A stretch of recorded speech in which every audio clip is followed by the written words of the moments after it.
Curious explorers and welcome to Magnet Brains where knowledge flows and idea grows. मैं हूं आपके science educator और आज के लेक्चर में स्टूडेंट्स हम क्लास 7 साइंस का जो हमारा चैप्टर 11 है लाइट शैडोज एंड रिफ्लेक्शन, उसका वन शॉट रिवीजन करेंगे। इसी एक लेक्चर में मैं इस चैप्टर को आपको पूरा का पूरा जो है रिवाइज करवाने वाली हूँ। आइए सबसे पहले देख लेते हैं कि आखिर इस लेक्चर में है क्या क्या। उससे पहले मैं आपको बता दूं कि इस चैप्टर से रिलेटेड जितने भी क्वेश्चंस थे, एनसीईआरटी क्वेश्चंस, कुछ एक्स्ट्रा क्वेश्चंस आपकी प्रैक्टिस के लिए मैं वो सब करवा चुकी हूँ। और अगर वो वीडियोस आपको देखने हैं तो उसका लिंक आपको डिस्क्रिप्शन बॉक्स में मिल जाएगा या फिर आप उसको ऊपर आई बटन पे टैप करके भी देख सकते हैं। आइए देखते हैं आखिर हम क्या क्या पढ़ने वाले हैं। सबसे पहले इंट्रोडक्शन देखेंगे, मैं एक बेसिक इंट्रोडक्शन करवाऊंगी इस चैप्टर से आपका और कुछ क्वेश्चंस के साथ जो है हम इस चैप्टर में फिर आगे बढ़ेंगे और उन क्वेश्चंस के आंसर ढूंढेंगे। फिर हम देखेंगे सोर्सेज ऑफ लाइट। आखिर हमारे पास क्या सोर्सेज हैं लाइट के। क्या कुछ ऑब्जेक्ट्स ऐसे होते हैं जो जिनके पास खुद की लाइट होती है, कुछ ऐसे होते हैं जो दूसरों की लाइट को रिफ्लेक्ट करते हैं। ये सारी चीज़ें हम पढ़ेंगे। फिर does light travel in a straight line, क्या लाइट जो है वो स्ट्रेट लाइन में ट्रैवल करती है, ये हम एक्सपेरिमेंट करके देखेंगे। फिर light through transparent, translucent and opaque materials. जो लाइट है वो ट्रांसपेरेंट मटेरियल्स के थ्रू, ट्रांसपेरेंट और ट्रांसलूसेंट मटेरियल्स के थ्रू और जो ओपेक मटेरियल्स हैं उनके थ्रू आखिर कैसे ट्रैवल कर रही है, इसके बारे में जानेंगे। फिर आखिर शैडो जो होते हैं वो कैसे फॉर्म होते हैं, ये भी हम देखेंगे। उसके बाद रिफ्लेक्शन ऑफ लाइट, जो हमारी लाइट है, कभी आपने देखा होगा मिरर वगैरह से क्या करती है, लाइट जो है जाएगी और वहाँ से फिर बेंड होती है, तो वो जो हमारी लाइट है जो वहाँ से बाउंस हो रही है उसके बारे में, उस रिफ्लेक्शन के बारे में हम पढ़ेंगे लाइट की। ठीक है। फिर images formed in plane mirror, जो इमेजेस जो हैं प्लेन मिरर में फॉर्म हो रही हैं हम उनके बारे में देखेंगे कि आखिर प्लेन मिरर में जो इमेज फॉर्म हो रही है, जैसे हम खुद को प्रॉपर रेडी होने के बाद जो इमेज देखते हैं वो इमेज जो है वो प्लेन मिरर में फॉर्म हो रही है, उसकी क्या क्या प्रॉपर्टीज़ हैं उस मिरर की, कैसे क्या है, वो सारी चीज़ें हम देखेंगे। फिर हम देखेंगे पिन होल कैमरा आखिर क्या होता है, पिन होल कैमरा के बारे में हम जानेंगे। फिर हम देखेंगे कि कुछ जो हमने अभी तक कंसेप्ट्स पढ़े हैं उनको यूज़ करके वो जो लाइट जो है स्ट्रेट लाइन में ट्रैवल कर रही है, रिफ्लेक्शन ऑफ लाइट का जो कंसेप्ट है, ये सारे कंसेप्ट्स को जो है हम यूज़ करके कुछ यूज़फुल आइटम्स बनाएंगे, जैसे कि पेरिस्कोप और कैलेडोस्कोप। ये सारी चीज़ें आज हम इस लेक्चर में जो है कवर करने वाले हैं, तो मेरे साथ बने रहिए और आइए चलिए हम इस पूरे चैप्टर को रिवाइज करते हैं। तो in Western Ghat region of Maharashtra, Keshav spends part of his summer vacation at his friend Jatin's grandparents' village। तो वेस्टर्न घाट ऑफ महाराष्ट्र में केशव जो है एक बॉय है, वो अपना जो फ्रेंड है उसका जतिन, उसके ग्रैंड पेरेंट्स के विलेज में कुछ दिन जो अपनी वेकेशन है उसके बिताता है। Having lived in a big city, he finds the forest, fresh air, sounds of gushing streams and chirping birds a novel experience। तो हमेशा से क्या है, वो पढ़ाई वगैरह के लिए हमेशा से जो है वो बिग सिटी में रहा है, तो उसको ये जो जंगल है, ये जो ताज़ी हवा है, ये जो नहरों का बहता हुआ पानी की जो आवाज़ आती है और ये जो चिड़ियों के चहचहाने की आवाज़ है, ये सारी चीज़ें जो है बहुत पसंद है उसको, ये एक्सपीरियंसेस बहुत ज़्यादा पसंद आते हैं। हाउएवर केशव के लिए जो है सबसे ज़्यादा जो फैसिनेटिंग चीज़ है, सबसे ज़्यादा जो सरप्राइजिंग चीज़ है वो क्या है, वो जो फायरफ्लाइज, जो जुगनू होते हैं उनकी, वो जो फायरफ्लाइज हैं उनका डांस जो होता है जंगलों वगैरह में, वो उसको सबसे ज़्यादा फैसिनेट करता है। रात के टाइम पे ऐसा लगता है जैसे लाइट्स फ्लैश हो रही हैं, ठीक है, छोटी छोटी लाइट्स जो हैं जैसा लगता है जैसे वो हवा में उड़ रही हैं और वो ही जो है उसको लगता है जैसे बहुत अच्छी कोई परफॉर्मेंस चल रही हो। ठीक है। जतिन के ग्रैंड पेरेंट्स जो हैं उन्होंने क्या किया, उन्होंने एक्सप्लेन किया कि ये जो फायरफ्लाइज होते हैं, ये जो जुगनू होते हैं, वो सीजनल इंसेक्ट होते हैं, ये एक पर्टिकुलर सीजन में ही जो है दिखते हैं और ये लाइट जो है वो एक दूसरे से कम्युनिकेट करने के लिए वो यूज़ करते हैं। अनफॉर्चुनेटली केशव को ये भी पता चला कि नंबर ऑफ जो फायरफ्लाइज हैं, ये जो जुगनू हैं वो कम होते जा रहे हैं। क्यों? क्योंकि डिफॉरेस्टेशन बहुत ज़्यादा बढ़ रहा है, वहाँ पर जो है जंगल जो है वो काटे जा रहे हैं, फॉरेस्ट जितनी दूर में जो एरिया है फॉरेस्ट का वो कम होता जा रहा है, और टूरिज्म बढ़ता जा रहा है। टूरिज्म बढ़ने की वजह से कंस्ट्रक्शन का काम बहुत ज़्यादा होता जा रहा है। ये सारे डेवलपमेंट्स की वजह से जो फायरफ्लाइज हैं वो क्या हो रहे हैं, उनका नंबर जो है वो धीरे धीरे कम होता चला जा रहा है। ठीक है। At the end of their vacation, Keshav and Jatin board on an evening bus to their city। और जब उनका वेकेशन खत्म होने वाला था तो शाम को जो है केशव और जतिन ने एक बस ली और अपनी सिटी के लिए चल पड़े। जैसे जैसे बस जो है वो आगे बढ़ रही थी उन हिली रोड्स पे, केशव ने देखा कि जो लैंडस्केप है, जो आसपास की सीनरी है, उस पे जब रात के टाइम पे जो है मून की लाइट पड़ रही थी तो वो बहुत ज़्यादा उसको जो है बहुत अच्छी लग रही थी। वहाँ पे जो सीनरी थी आसपास की पहाड़ों की, उन लैंडस्केप्स की, वो उसको बहुत अच्छी लग रही थी। साथ ही साथ उसने beam of highlights of headlights of passing vehicles flashing by, उसको वो भी दिख रहा था कि आसपास जो व्हीकल्स जा रही हैं, जैसे ये इनकी बस जा रही है तो कहीं कार जा रही है, कोई और व्हीकल है, ये जो सारी जा रही, उनकी जो हेडलाइट थी उससे जो लाइट पड़ रही थी वो भी उसको दिख रही थी। उसने देखा कि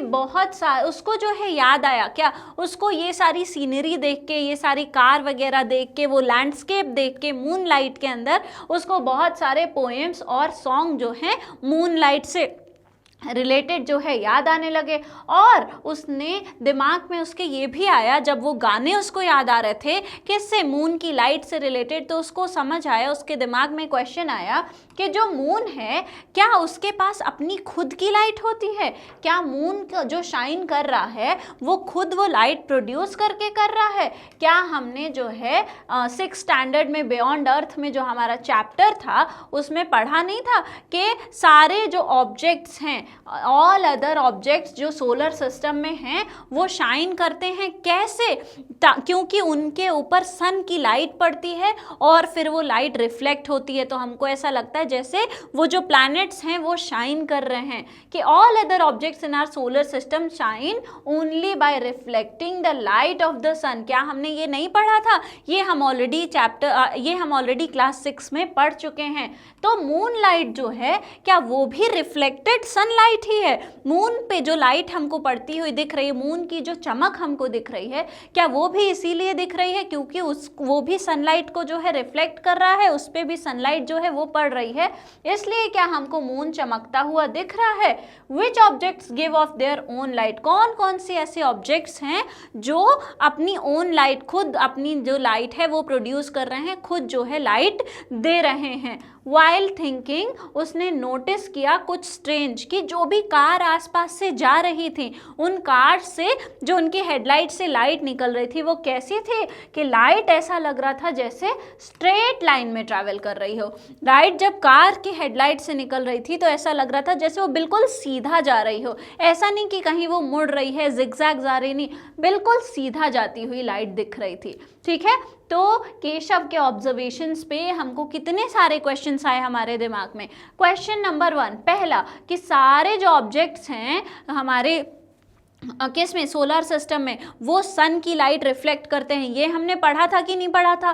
दूसरा क्वेश्चन, जो मून है क्या वो खुद चमकता है या फिर वो भी सन की लाइट को जो है रिफ्लेक्ट कर रहा है? तीसरा, और कौन कौन से ऑब्जेक्ट्स हैं जो अपनी खुद की लाइट जो है वो रिफ्लेक्ट करते हैं? चौथा, जो लाइट है क्या वो स्ट्रेट लाइन में ट्रैवल करती है? क्या ऐसा है? उसकी जो ऑब्जर्वेशन है क्या ये सच है? आइए इस चैप्टर में हम ये सारे क्वेश्चंस के आंसर ढूंढते हैं। ठीक है, तो सोर्सेज ऑफ लाइट पहले देखते हैं आखिर क्या क्या सोर्सेज हैं लाइट के। सन गिव्स आउट और emits its own light and is main source of natural light on the earth. जो सन है वो खुद जो है लाइट प्रोड्यूस करता है, खुद लाइट एमिट करता है, और सन ही जो है वो सबसे मेजर सोर्स है नेचुरल लाइट का हमारी अर्थ पे। सन की जो लाइट है वो ही हमारी पूरी अर्थ को जो है मिलती है, जो सन की लाइट है उससे हमारे प्लांट्स वगैरह जो है वो फोटोसिंथेसिस करते हैं, ऑक्सीजन रिलीज करते हैं,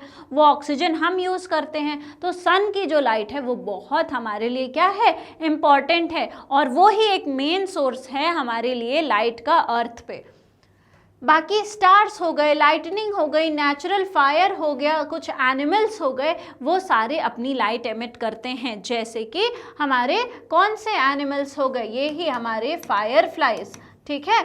हमारे जो फायर फ्लाइज हैं वो क्या करती हैं, अपनी खुद की लाइट एमिट कर रही हैं। जो स्टार्स हैं, जो हमारे तारे हैं, वो क्या कर रहे हैं, उनके पास उनकी खुद की लाइट है। वो जो चमकते हुए दिखते हैं हमको तारे, वो खुद लाइट प्रोड्यूस करते हैं। साथ ही साथ लाइटनिंग, जो बिजली चमकती है बारिश के टाइम पे, जब बिजली चमकती है तो आपको जो है रोशनी थोड़ी देर के लिए दिखती है, वो रोशनी कैसी है, वो खुद प्रोड्यूस हो रही है। उसके बाद नेचुरल फायर, जो आग है, वो जो रोशनी उससे मिल रही है, वो रोशनी भी उसकी खुद की ही है। तो ये सारे क्या हैं, ये सोर्स ऑफ लाइट हैं, ये जो है अपना नेचुरल लाइट का जो है वो सोर्स है, ठीक है।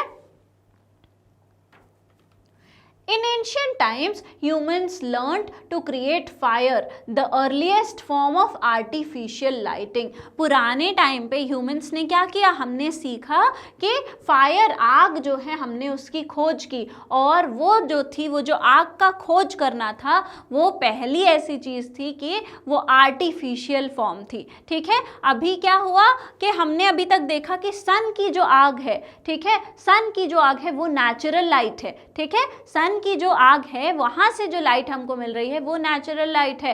फिर हमने देखा कि हमारे जो स्टार्स हैं वो नेचुरल लाइट दे रहे हैं, जो लाइटनिंग है वो नेचुरल लाइट है। लेकिन अगर हमने जो आग लगाई है, हमने जो आग जो है इन्वेंशन करा है जिसका, वो कैसी है, वो हमारी जो है वो हमारी नेचुरल नहीं, मैन मेड है, वो हमारी अननेचुरल लाइट है, ठीक है, वो आर्टिफिशियल लाइटनिंग है। With time they learn to create fire using different fuels. और वैसे जैसे लाइट सबसे पहले हमने खोजी, आग खोजी, उसके बाद धीरे धीरे हम अलग अलग फ्यूल्स को यूज़ करके, अलग अलग ऐसी चीज़ों को यूज़ करके जो बर्न हो सकते हैं, जिनके पास कैपेसिटी है जलने की, वो अलग अलग चीज़ें यूज़ करके जो है हमने आग लगाया। जैसे कि एनिमल फैट यूज़ करके, जैसे ऑयल, वैक्स, कुछ गैसेस यूज़ करके, ये सारी चीज़ों का यूज़ करके जो है हमने धीरे धीरे आग लगाना शुरू किया, जो हमने आग को अपने रिसोर्सेज के लिए यूज करना शुरू किया, ठीक है।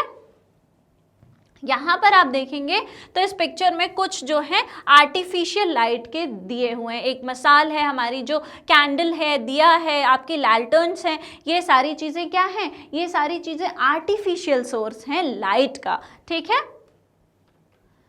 With the invention of electricity and different kinds of electric sources, most of the lightning needs of human are now met by electric lightning. अब क्योंकि इतने ज़्यादा एडवांसमेंट्स आ गए हैं, टेक्नोलॉजी इतनी आगे बढ़ रही है, तो अब आपको लैल्टर्न्स वगैरह देखने को बहुत कम मिलेंगे। अब जो है उन सब चीज़ों की जगह जो है किसने ले ली है, हमारी इलेक्ट्रिक लाइटनिंग में। ये जो हमारे पास अलग अलग तरीके के बल्ब्स आते हैं, CFLs, ट्यूबलाइट्स होते हैं, इन सारी चीज़ों ने जो है रिप्लेस कर दिया है उन जो पुराने टाइम के सोर्सेस थे हमारे आर्टिफिशियल लाइटनिंग के, ठीक है। Objects that emit their own light are called luminous objects. ऐसे ऑब्जेक्ट जो अपनी खुद की लाइट प्रोड्यूस करते हैं उनको हम क्या कहते हैं, उनको हम ल्यूमिनस ऑब्जेक्ट्स कहते हैं। Objects that do not emit their own light are called non-luminous objects. ऐसे ऑब्जेक्ट्स जो अपनी खुद की लाइट प्रोड्यूस नहीं करते हैं उनको हम क्या कहते हैं, उनको हम नॉन ल्यूमिनस ऑब्जेक्ट कहते हैं। तो जो हमारा मून था वो क्या है, नॉन ल्यूमिनस है, ठीक है। मून क्या है, नॉन ल्यूमिनस ऑब्जेक्ट है। It does not emit its own light. It just reflects light emitted by sun that falls on it. जो हमारा मून है वो नॉन ल्यूमिनस क्यों है, क्योंकि वो अपनी खुद की लाइट जो है वो प्रोड्यूस नहीं कर रहा है, वो खुद नहीं चमक रहा है, उसके ऊपर जो सन की लाइट पड़ती है उसको वो रिफ्लेक्ट करता है। तब ऐसा लगता है कि जो चांद है वो शाइन कर रहा है, लेकिन वो एक्चुअली नॉन ल्यूमिनस ऑब्जेक्ट है। उस पर सन की लाइट पड़ती है, वो रिफ्लेक्ट होती है, तब ये जो है शाइन करता हुआ दिखता है, ठीक है। अब साइंस एंड सोसाइटी में आज हम देखेंगे लाइट एमिटिंग डायोड के बारे में। इसके बारे में ऑलरेडी हम पढ़ चुके हैं, बहुत सारे एक्सपेरिमेंट्स कर चुके हैं इलेक्ट्रिसिटी वाले चैप्टर में। तो light emitting diode LED lamps are modern light sources that consume much less power, are brighter and last longer than traditional lamps. अब हमारे जो बाकी इनकैंडेसेंट टाइप के लैम्प वगैरह थे, वो जो बल्ब से और अगर ट्रेडिशनल कोई लैम्प होते हैं, उन सब से जो हमारा एलईडी है वो अभी रिसेंट इन्वेंशन है। साथ ही साथ ये एफिशिएंट ज़्यादा है। क्यों एफिशिएंट है? क्योंकि कम पावर लेता है ये, और कम पावर में ज़्यादा अच्छी, ज़्यादा ब्राइट रोशनी देता है, और इसकी जो लाइफ है वो भी पुराने ट्रेडिशनल जो हमारे लैम्प्स थे उनसे ज़्यादा होती है।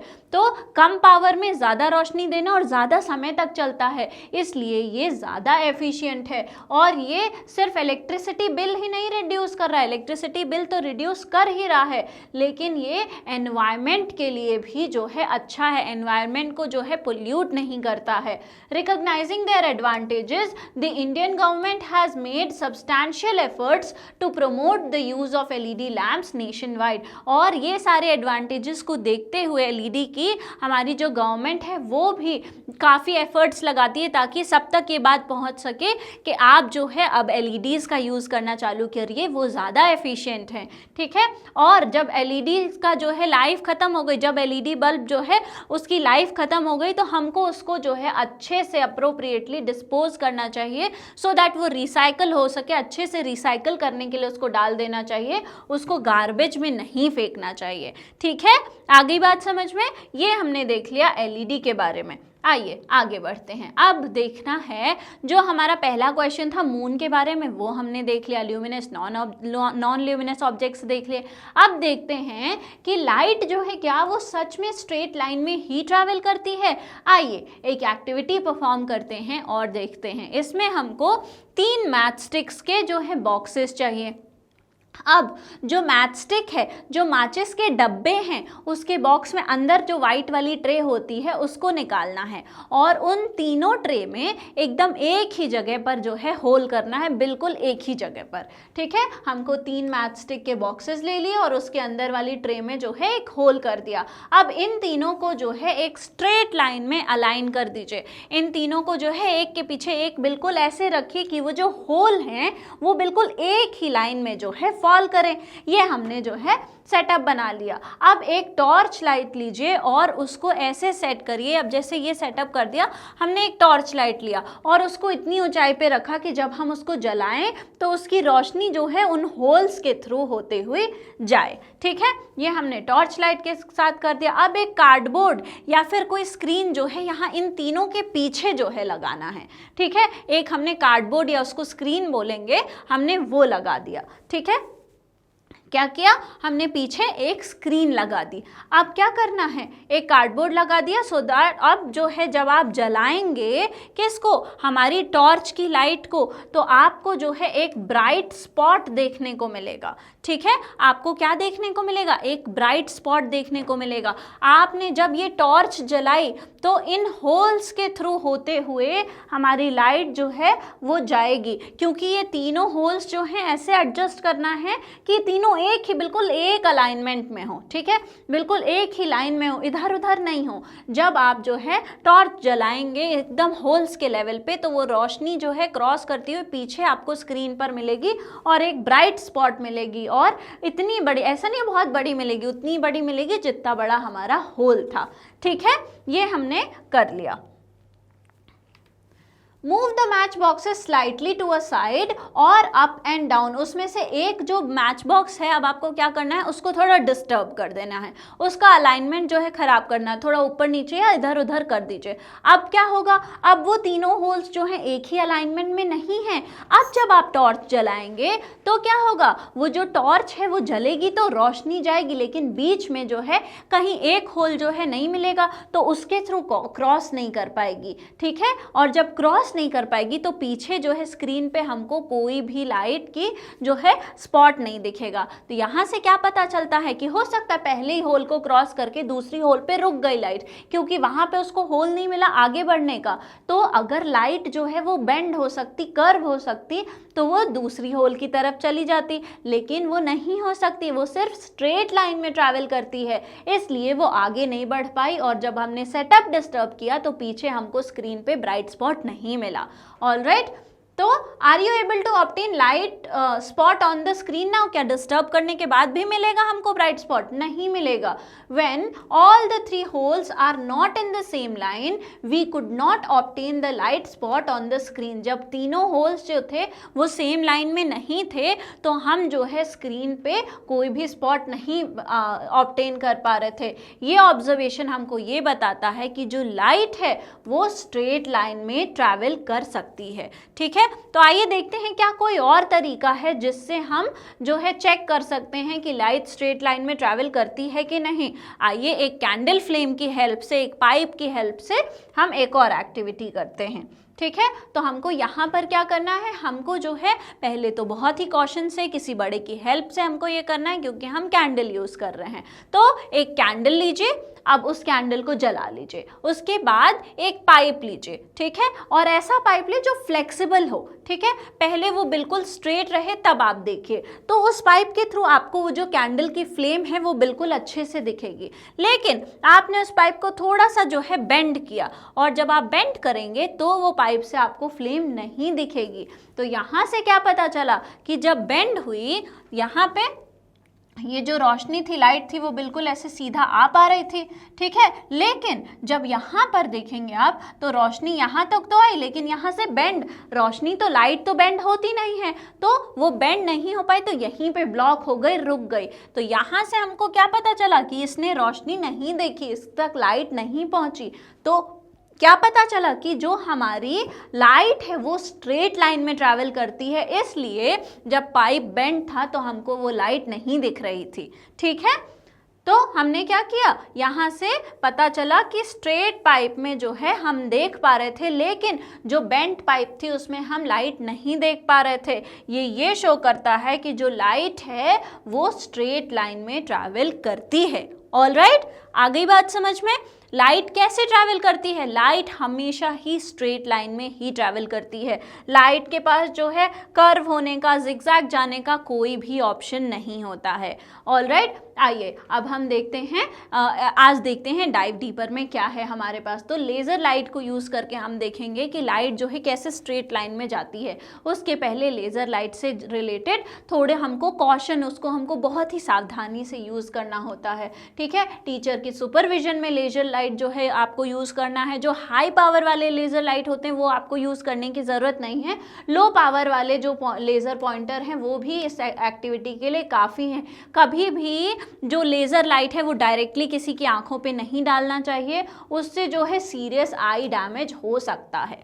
ठीक है, अब हमको क्या करना है, एक लेज़र बीम को एक बीकर जिसमें पानी, एक बीकर ले लीजिए, उसमें पानी डाल दीजिए, उसमें कुछ ड्रॉप्स ऑफ मिल्क डाल दीजिए ताकि वो सॉल्यूशन थोड़ा सा क्लाउडी हो जाए। तब जब उससे लाइट पास होगी तो हमको उसका रास्ता जो है बहुत क्लियरली दिखेगा। ठीक है, तो अब आप क्या ऑब्जर्व कर पा रहे हैं, वो जब क्लाउड वाले, वो जब थोड़े से मिल्की जो सोल्यूशन था उस कलर का, उससे जब आप लेज़र लाइट पास कर पा रहे हैं तो आप क्या ऑब्जर्व करेंगे? Do you see that beam of laser light inside water follows a straight path? क्या आपको दिख रहा है कि स्ट्रेट पाथ में बिल्कुल जो हमारी लेज़र लाइट है वो जा रही है? हाँ, ऐसा ही दिखेगा। क्यों? क्योंकि ये बता रहा है कि लाइट जो है हमेशा स्ट्रेट लाइन में ही ट्रैवल करती है। हाउएवर, लाइट जो है कभी कभी बेंड हो सकती है। ठीक है, कॉर्नर्स पे बेंड हो सकती है, जैसे कहीं उसको कोई ऐसा सरफेस मिला जहाँ से वो टकरा के किसी और डायरेक्शन में चली गई, वो हम अभी रिफ्लेक्शन में देखेंगे। ये सारी चीज़ें जो हैं आप हाई ग्रेड पे, जब आप हायर ग्रेड्स में पढ़ेंगे, बड़ी क्लासेस में जो है जब रिफ्लेक्शन रिफ्रैक्शन पढ़ेंगे तब आप पढ़ेंगे। अभी के लिए बस इतना समझना है, लाइट हमेशा स्ट्रेट लाइन में ट्रैवल करती है। और अगर मान लीजिए कोई मिरर है, कोई ऐसा सरफेस है जहाँ से लाइट जो है गई और टकरा के उसने अपना डायरेक्शन बदला, बस यहाँ से लाइट गई, टकराई और फिर वो निकल गई, तो अभी भी स्ट्रेट लाइन में जा रही थी, डायरेक्शन बदलने के बाद भी स्ट्रेट लाइन में ही जाएगी। ठीक है, तो लाइट कैसे ट्रैवल करती है? लाइट हमेशा ही स्ट्रेट लाइन में ट्रैवल करती है। अब आइए देखते हैं कि लाइट जो है वो ट्रांसपेरेंट, ट्रांसलूसेंट और ओपेक मटेरियल्स के थ्रू कैसे ट्रैवल करती है, कैसे आगे बढ़ती है। ठीक है, तो let us place objects made of different materials in the path of light and find out. आइए हम पता लगाते हैं कि अलग अलग मटेरियल से लाइट कैसे ट्रैवल कर रही है। तो उसके लिए हमको जो है अलग अलग मटेरियल्स चाहिए होंगे, हाँ, और हमको एक लाइट सोर्स और एक स्क्रीन चाहिए होगा, और फिर हम देखेंगे कि उस लाइट सोर्स के बीच में आते ही वो मटेरियल्स कैसे, क्या वो पूरी लाइट जाने दे रहे हैं, थोड़ी लाइट जाने दे रहे हैं, क्या हो रहा है। आइए हम देखते हैं। Let us experiment. Collect objects made of different materials. और आपको किस चीज़ की ज़रूरत पड़ेगी? आपको ज़रूरत पड़ेगी एक टॉर्च की। ऑलराइट, तो हमको अलग अलग तरीके के मटीरियल्स देखने हैं जो कि हमको यहाँ पे दिया हुआ है। अलग अलग मटेरियल्स देखने हैं और फिर हमको जो है एक टॉर्च लाइट की जो है ज़रूरत पड़ेगी। ठीक है, तो सबसे पहला क्या है? कार्डबोर्ड। अब कार्डबोर्ड कैसा होता है? कार्डबोर्ड जो है हार्ड होता है। उसके बाद आपका पेपर है, पेपर हो सकता है कभी अच्छी क्वालिटी का नहीं हो तो थोड़ा सा ट्रांसलूसेंट हो, उससे थोड़ा आर पार दिखे, और हो सकता है कभी कि बिल्कुल अच्छी क्वालिटी का हो तो उससे आर पार नहीं दिखे। फिर है ग्लास। ग्लास ट्रांसपेरेंट होता है, उसके थ्रू आप पूरा आर पार देख सकते हैं। उसके बाद है ट्रेसिंग पेपर। ट्रेसिंग पेपर ऐसा होता है कि उससे पार्शियली थोड़ा बहुत जो है आपको आर पार दिखता है, लेकिन पूरा वो ओपेक नहीं होता, मतलब कि ऐसी चीज कि जिससे बिल्कुल ही आर पार नहीं दिखे, ऐसा नहीं होता है। फिर है थिक क्लॉथ। मोटा अगर कोई कपड़ा है तो उसके थ्रू जो है, बहुत ही मोटा कपड़ा है, उसके थ्रू जो है आपको दूसरी तरफ नहीं दिखेगा। तो ये क्या है? ओपेक है। ये ट्रांसलूसेंट है। ग्लास ट्रांसपेरेंट है। पेपर हो सकता है ट्रांसलूसेंट या ओपेक हो, डिपेंडिंग ऑन द क्वालिटी। और कार्डबोर्ड जो है वो मोटा होता है, तो वो कैसा है? वो हमारा ओपेक है। ठीक है, अब हम देखते हैं, हमने ये क्वालिटी तो देख ली कि क्या है, अब हम देखते हैं कि लाइट पास करेगी या नहीं करेगी। आइए देखते हैं। तो ट्रांसपेरेंट, ट्रांसलूसेंट और ओपेक में क्या होगा? कार्डबोर्ड। कार्डबोर्ड कैसा था? ओपेक था। ओपेक में जो है लाइट पास नहीं करेगी, नॉट एट ऑल, लाइट बिल्कुल पास नहीं करती है। ठीक है, आप जब देखेंगे ओपेक ऑब्जेक्ट को रखेंगे और आप उसके सामने टॉर्च जलाएंगे तो लाइट उसके पीछे जो है नहीं जाएगी। ठीक है, बात करें पेपर की, अगर पेपर ट्रांसलूसेंट है तो पार्शियली हो सकता है जाए, अगर पेपर बहुत अच्छी मोटी क्वालिटी का पेपर है तो उसके थ्रू भी लाइट नहीं जाएगी। फिर बात करते हैं ग्लास की। ग्लास जो है ट्रांसपेरेंट है। ठीक है, ट्रांसपेरेंट है, तो ट्रांसपेरेंट के थ्रू जो है फुल्ली लाइट जो है पास हो जाएगी। ठीक है, ट्रेसिंग पेपर कैसा है? ट्रांसलूसेंट है। ठीक है, ट्रांसलूसेंट है, इसके थ्रू जो है पार्शियली लाइट जो है वो पास होगी। अब बात करें थिक क्लॉथ की। थिक क्लॉथ जो है ओपेक है। ठीक है, ओपेक है और इसके थ्रू जो है लाइट बिल्कुल भी पास नहीं होगी। ठीक है, आपको आपके आसपास कोई ऑब्जेक्ट्स अगर हैं तो उसको देखना है और फिर इस टेबल में लिख के वो कैसा है और वो लाइट पास करेगा या नहीं करेगा ये आप मेंशन कर सकते हैं। ऑलराइट, आ गई बात समझ में? आइए आगे बढ़ते हैं। List the materials of the object in table 11.1 and classify them into transparent, translucent and opaque. तो हमने जो मटेरियल्स दिए हुए थे हमारे इस टेबल में, हमने ऑलरेडी उनको क्लासिफाई कर लिया है कि वो ट्रांसपेरेंट है, ट्रांसलूसेंट है या ओपेक है। ठीक है, हमने 6 स्टैंडर्ड में जो है कि हम अगर किसी चीज़ के थ्रू देख पा रहे हैं, नहीं देख पा रहे हैं, पार्शियली देख पा रहे हैं, उसके बेसिस पे हमने सीखा हुआ है कि ट्रांसपेरेंट, ट्रांसलूसेंट और ओपेक ऑब्जेक्ट्स कौन कौन से होते हैं। ऐसे ऑब्जेक्ट्स जिनके थ्रू आप आर पार देख पाएं वो ट्रांसपेरेंट हैं। ऐसे ऑब्जेक्ट्स जिनके थ्रू आप थोड़ा बहुत देख पाए, पार्शियली देख पाएं, वो ट्रांसलूसेंट है, और बिल्कुल ही नहीं दिखे अगर किसी चीज़ से तो वो ओपेक ऑब्जेक्ट है। ठीक है, तो अब एक डार्क रूम में जाइए और क्या करना है? टॉर्च ऑन करना है और place it in such a position that you get a spot of light on from the torch on a wall. तो क्या करना है हमको? एक टॉर्च लाइट लेनी है, इसको एक अंधेरे कमरे कमरे में जलाना है, और जब अंधेरे कमरे में आप जलाएंगे तो एक ऐसी वॉल रखिएगा उसके पीछे कि आप जब लाइट जलाएं तो वॉल पे पूरी जो है ब्राइट लाइट दिखे आपको, ठीक है। उसके बाद or you may place a cardboard as screen, या फिर हो सकता है अगर आपके पास ऐसी वॉल नहीं है तो एक कार्डबोर्ड लगा दीजिए, सो दैट जब आप टॉर्च जलाएं तो उस कार्डबोर्ड पे पूरी अच्छी रोशनी मिले, ठीक है। अब जो मटेरियल्स आपको दिए हुए थे टेबल में, जो कि हमने जो है ट्रांसपेरेंट, ट्रांसलूसेंट और ऐसे करके करा था, अब उसको इसके बीच में रखना है। ये जो टॉर्च लाइट है उसके बीच में आपको रखना है क्या, हमारे स्क्रीन, और बीच में रखना है हमारा जो ऑब्जेक्ट है वो, ठीक है। तो अब हम एक्टिविटी करेंगे दो पार्ट्स में, पहला प्रेडिक्शन और दूसरा और एक्चुअली करके, प्रैक्टिस करके जो है हम ऑब्जर्व करेंगे कि आखिर क्या हो रहा है, ठीक है। और जितने भी ऑब्जेक्ट्स हैं उन सब के साथ हम यही करेंगे। तो क्या आपका प्रेडिक्शन और ऑब्जर्वेशन मैच हुआ? बिल्कुल। आपने क्या कंक्लूजन ड्रॉ किया? हम ये कंक्लूजन ड्रॉ करेंगे कि जब आपने टॉर्च जलाया और सामने दीवार पे प्रॉपर लाइट पड़ी और उसके बीच में आपने एक ऐसा ऑब्जेक्ट रखा जो कि ट्रांसपेरेंट था, जैसे आपने एक कांच की ग्लास रखी, ठीक है, उसके थ्रू आपने लाइट जलाया, तो वो पूरी लाइट जो है उस ग्लास के थ्रू जो है क्रॉस करके आगे बढ़ेगी, ठीक है। ग्लास के थ्रू पूरी रोशनी क्रॉस करके आगे बढ़ेगी। लेकिन अगर आपने एक ट्रांसलूसेंट जैसे ट्रेसिंग पेपर रखा तो पूरी रोशनी आगे नहीं जाएगी, आपने जब जलाया तो थोड़ी रोशनी उसको क्रॉस करके जाएगी, थोड़ी रोशनी को वो ब्लॉक करेगा, ठीक है। और अगर आपने ओपेक ऑब्जेक्ट रखा तो वो पूरी की पूरी जितनी लाइट उस पर पड़ेगी उसको पूरे को ही ब्लॉक करेगा, बिल्कुल भी लाइट अपने थ्रू नहीं जाने देगा, ठीक है। तो लाइट जो है वो कंप्लीटली पास हो जाती है ट्रांसपेरेंट मटेरियल से, लाइट जो है पार्शली पास होती है ट्रांसलूसेंट मटेरियल से, और लाइट बिल्कुल भी पास नहीं होती है किससे, ओपेक मटेरियल से। ये हमने जो है जान लिया, ठीक है।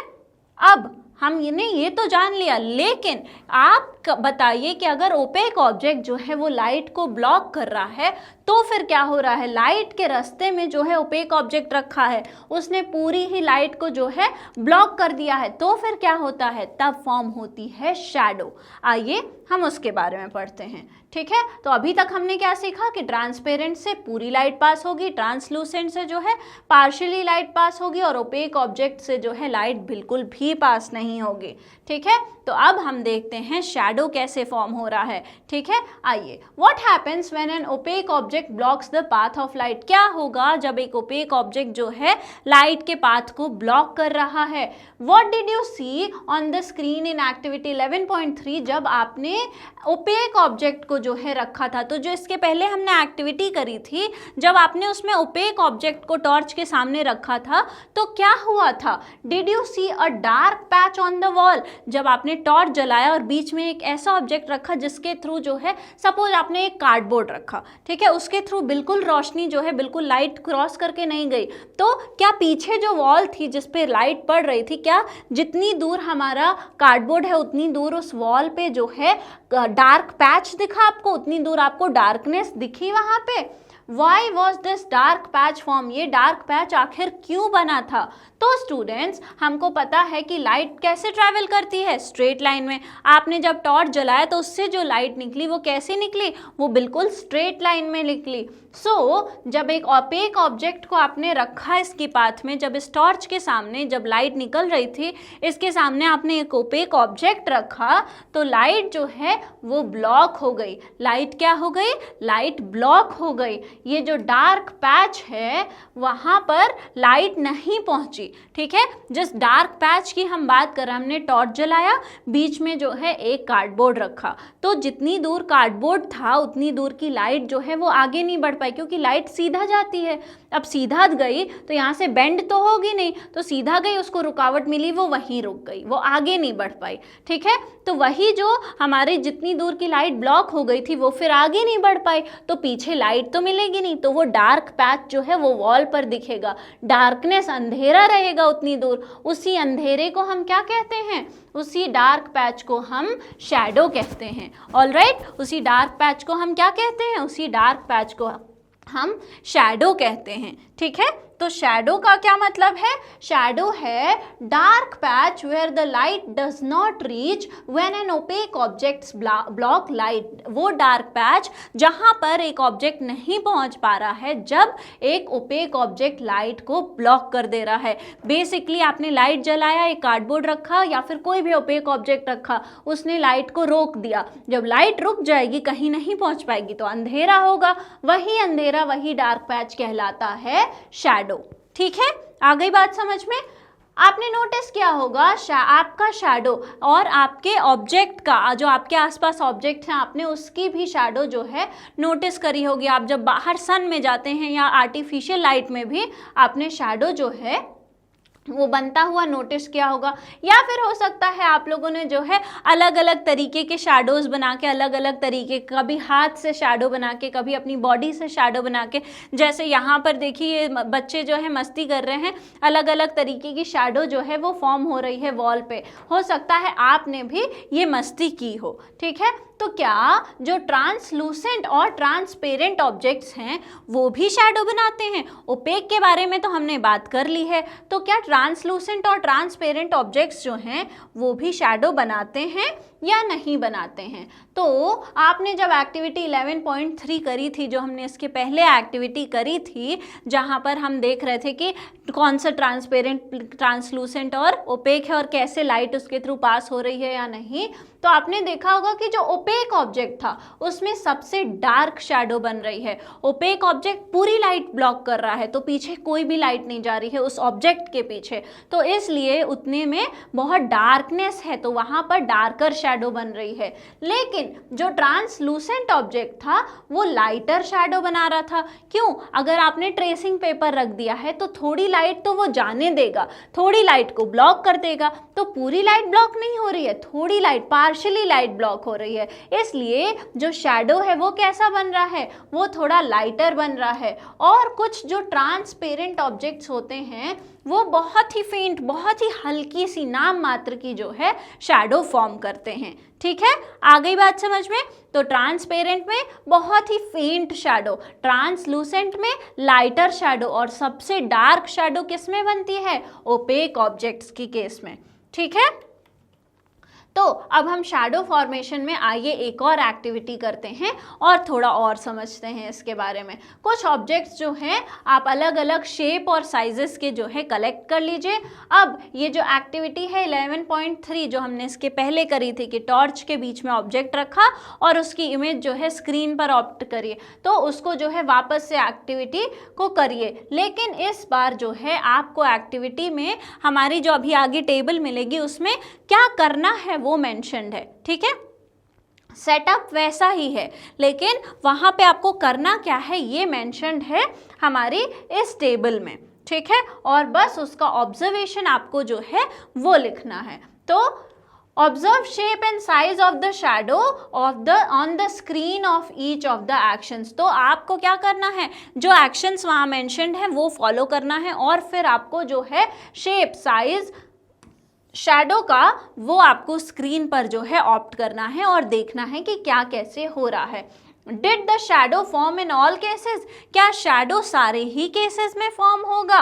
Was the shape and size of the shadow same as the object? क्या जो शेप और साइज था शैडो का वो हमेशा सेम था जैसा ऑब्जेक्ट था? ये सारी चीज़ें जो हैं आपको अपनी टेबल में यहाँ पर आपको रिकॉर्ड करनी है। ठीक है, तो सबसे पहला क्या है, स्क्रीन इज रिमूव। जब आपने स्क्रीन ही हटा दी, ये आपका सेटअप है। ठीक है, आपने ये क्या किया, यहाँ से स्क्रीन हटा दिया।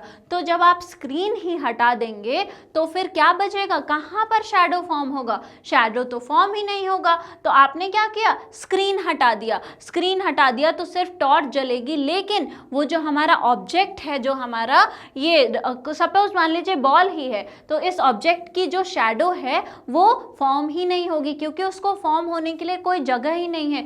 ये तो ऐसा ही हो गया कि बहुत ही खुले मैदान में आपने रात को क्या करा, एक बॉल ली और टॉर्च जलाया, तो पीछे जब कोई स्क्रीन ही नहीं है तो आखिर उसकी शैडो आप देखेंगे कहाँ पर, कहाँ फॉर्म होगी शैडो? तो शैडो देखने के लिए हमारे पास स्क्रीन ही नहीं बचेगी। उसके बाद ऑब्जेक्ट इज रिमूव। जब आपने बीच से ये बॉल हटा दी, ऑब्जेक्ट हटा दिया, तो क्या होगा, तो ये रोशनी जो है है पूरी की पूरी उस स्क्रीन पर पड़ेगी। तो एक ब्राइट जो है हमको क्या मिलेगी, ब्राइट पैच ऑफ लाइट मिलेगी बिना किसी शैडो के। ठीक है, नेक्स्ट क्या है, टॉर्च को आपने स्विच ऑफ कर दिया, टॉर्च ही स्विच ऑफ कर दिया, हमारी जो शैडो फॉर्म करने के लिए लाइट की ज़रूरत होती थी वो ही नहीं है, तो भी शैडो फॉर्म नहीं होगी। नेक्स्ट जो है, जो ऑब्जेक्ट है आपने उसको स्क्रीन के पास ले गए, ठीक है, keeping the torch and the screen fixed. अब ये जो बॉल है इसको आपने क्या किया, ये बॉल यहाँ पर है, अब इसको आपने जो है यहाँ से उठा के थोड़ा स्क्रीन के पास ले आए। ठीक है,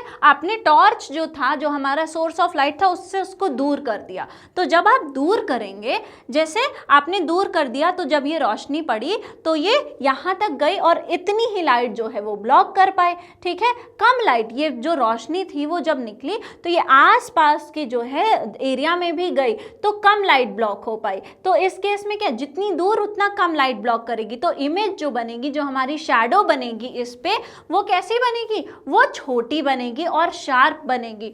तो इस केस में क्या होगा, जो हमारी शैडो होगी वो स्मॉल बनेगी। वही जब आप ऑब्जेक्ट को क्लोज ले आएंगे टॉर्च के, वही जब आपका ऑब्जेक्ट जो है, जब वो टॉर्च के क्लोज आ जाएगा, यहाँ पर रखेंगे तो बिल्कुल एकदम आगे ही रख दिया हमने, तो जो रोशनी निकल रही है वो पूरी ये वो क्या मोस्टली इसको क्या कर रहा है, ब्लॉक कर रहा है, वो ब्लॉक कर रहा है। तो यहाँ से रोशनी निकली और वो यहीं पर जो है बहुत सारी रोशनी ब्लॉक हो गई। तो पीछे जो इमेज बनेगी वो कैसी बनेगी, पीछे जो शैडो बनेगा वो बड़ा बनेगा। ठीक है, तो यहाँ पर जो शैडो है वो लार्ज बनेगा। ऑलराइट, अब जो ऑब्जेक्ट है आपने क्या किया, उसको टिल्ट कर दिया, और जो हमारा टॉर्च था और स्क्रीन था उसको वैसे ही रखा। आपका जो ऑब्जेक्ट है, मान लीजिए ये टॉर्च है, ये ऑब्जेक्ट है, इसको आपने क्या किया, टिल्ट कर दिया। ठीक है, तो जो शैडो बनेगी वो भी इसी की डायरेक्शन में क्या होगी, टिल्टेड बनेगी। ठीक है, आ गई बात समझ में। अब the colour of the object is change. अब चाहे यहाँ पे रेड बॉल है, चाहे आप येलो ले लीजिए, ग्रीन ले लीजिए, ब्लू ले लीजिए, कोई भी बॉल ले लीजिए कलर का, कलर से कोई फर्क नहीं पड़ता है। शैडो हमेशा जो है वो डार्क ही बनेगी ओपेक ऑब्जेक्ट्स में। क्यों, क्योंकि शैडो क्यों बन रही है, शैडो बन रही है वो ऑब्जेक्ट लाइट ब्लॉक कर रहा है, उसका कोई भी कलर हो, वो जब तक लाइट ब्लॉक करेगा तब तक शैडो जो है वो फॉर्म होती रहेगी। ऑलराइट, तो वो शैडो जो है क्यों फॉर्म हो रही है, क्योंकि वो जो ऑब्जेक्ट है वो लाइट को ब्लॉक कर रहा है। ठीक है, इसलिए शैडो बन रही है। तो कोई भी कलर का ऑब्जेक्ट है उससे कोई फर्क नहीं पड़ता है, शैडो हमेशा कैसी बनती है, शैडो हमेशा डार्क बनती है। ऑलराइट, तो आपने क्या कंक्लूजन, इस एक्टिविटी से आपने क्या कंक्लूजन निकाला, what do we need to observe a shadow, what do we need, कि हमको किन किन चीज़ों की ज़रूरत है शैडो को फॉर्म करने के लिए। आपने अलग अलग चीज़ें करके देखी, आपने देखा कि अगर आप स्क्रीन हटा दें तो शैडो नहीं बनेगी, अगर आप ऑब्जेक्ट हटा दें तो शैडो नहीं बनेगी, अगर आप जो है टॉर्च हटा दें तो शैडो नहीं बनेगी। तो शैडो कब बन रही थी, जब ये तीनों की तीनों चीज़ें हमारे पास होंगी तभी शैडो बनेगी।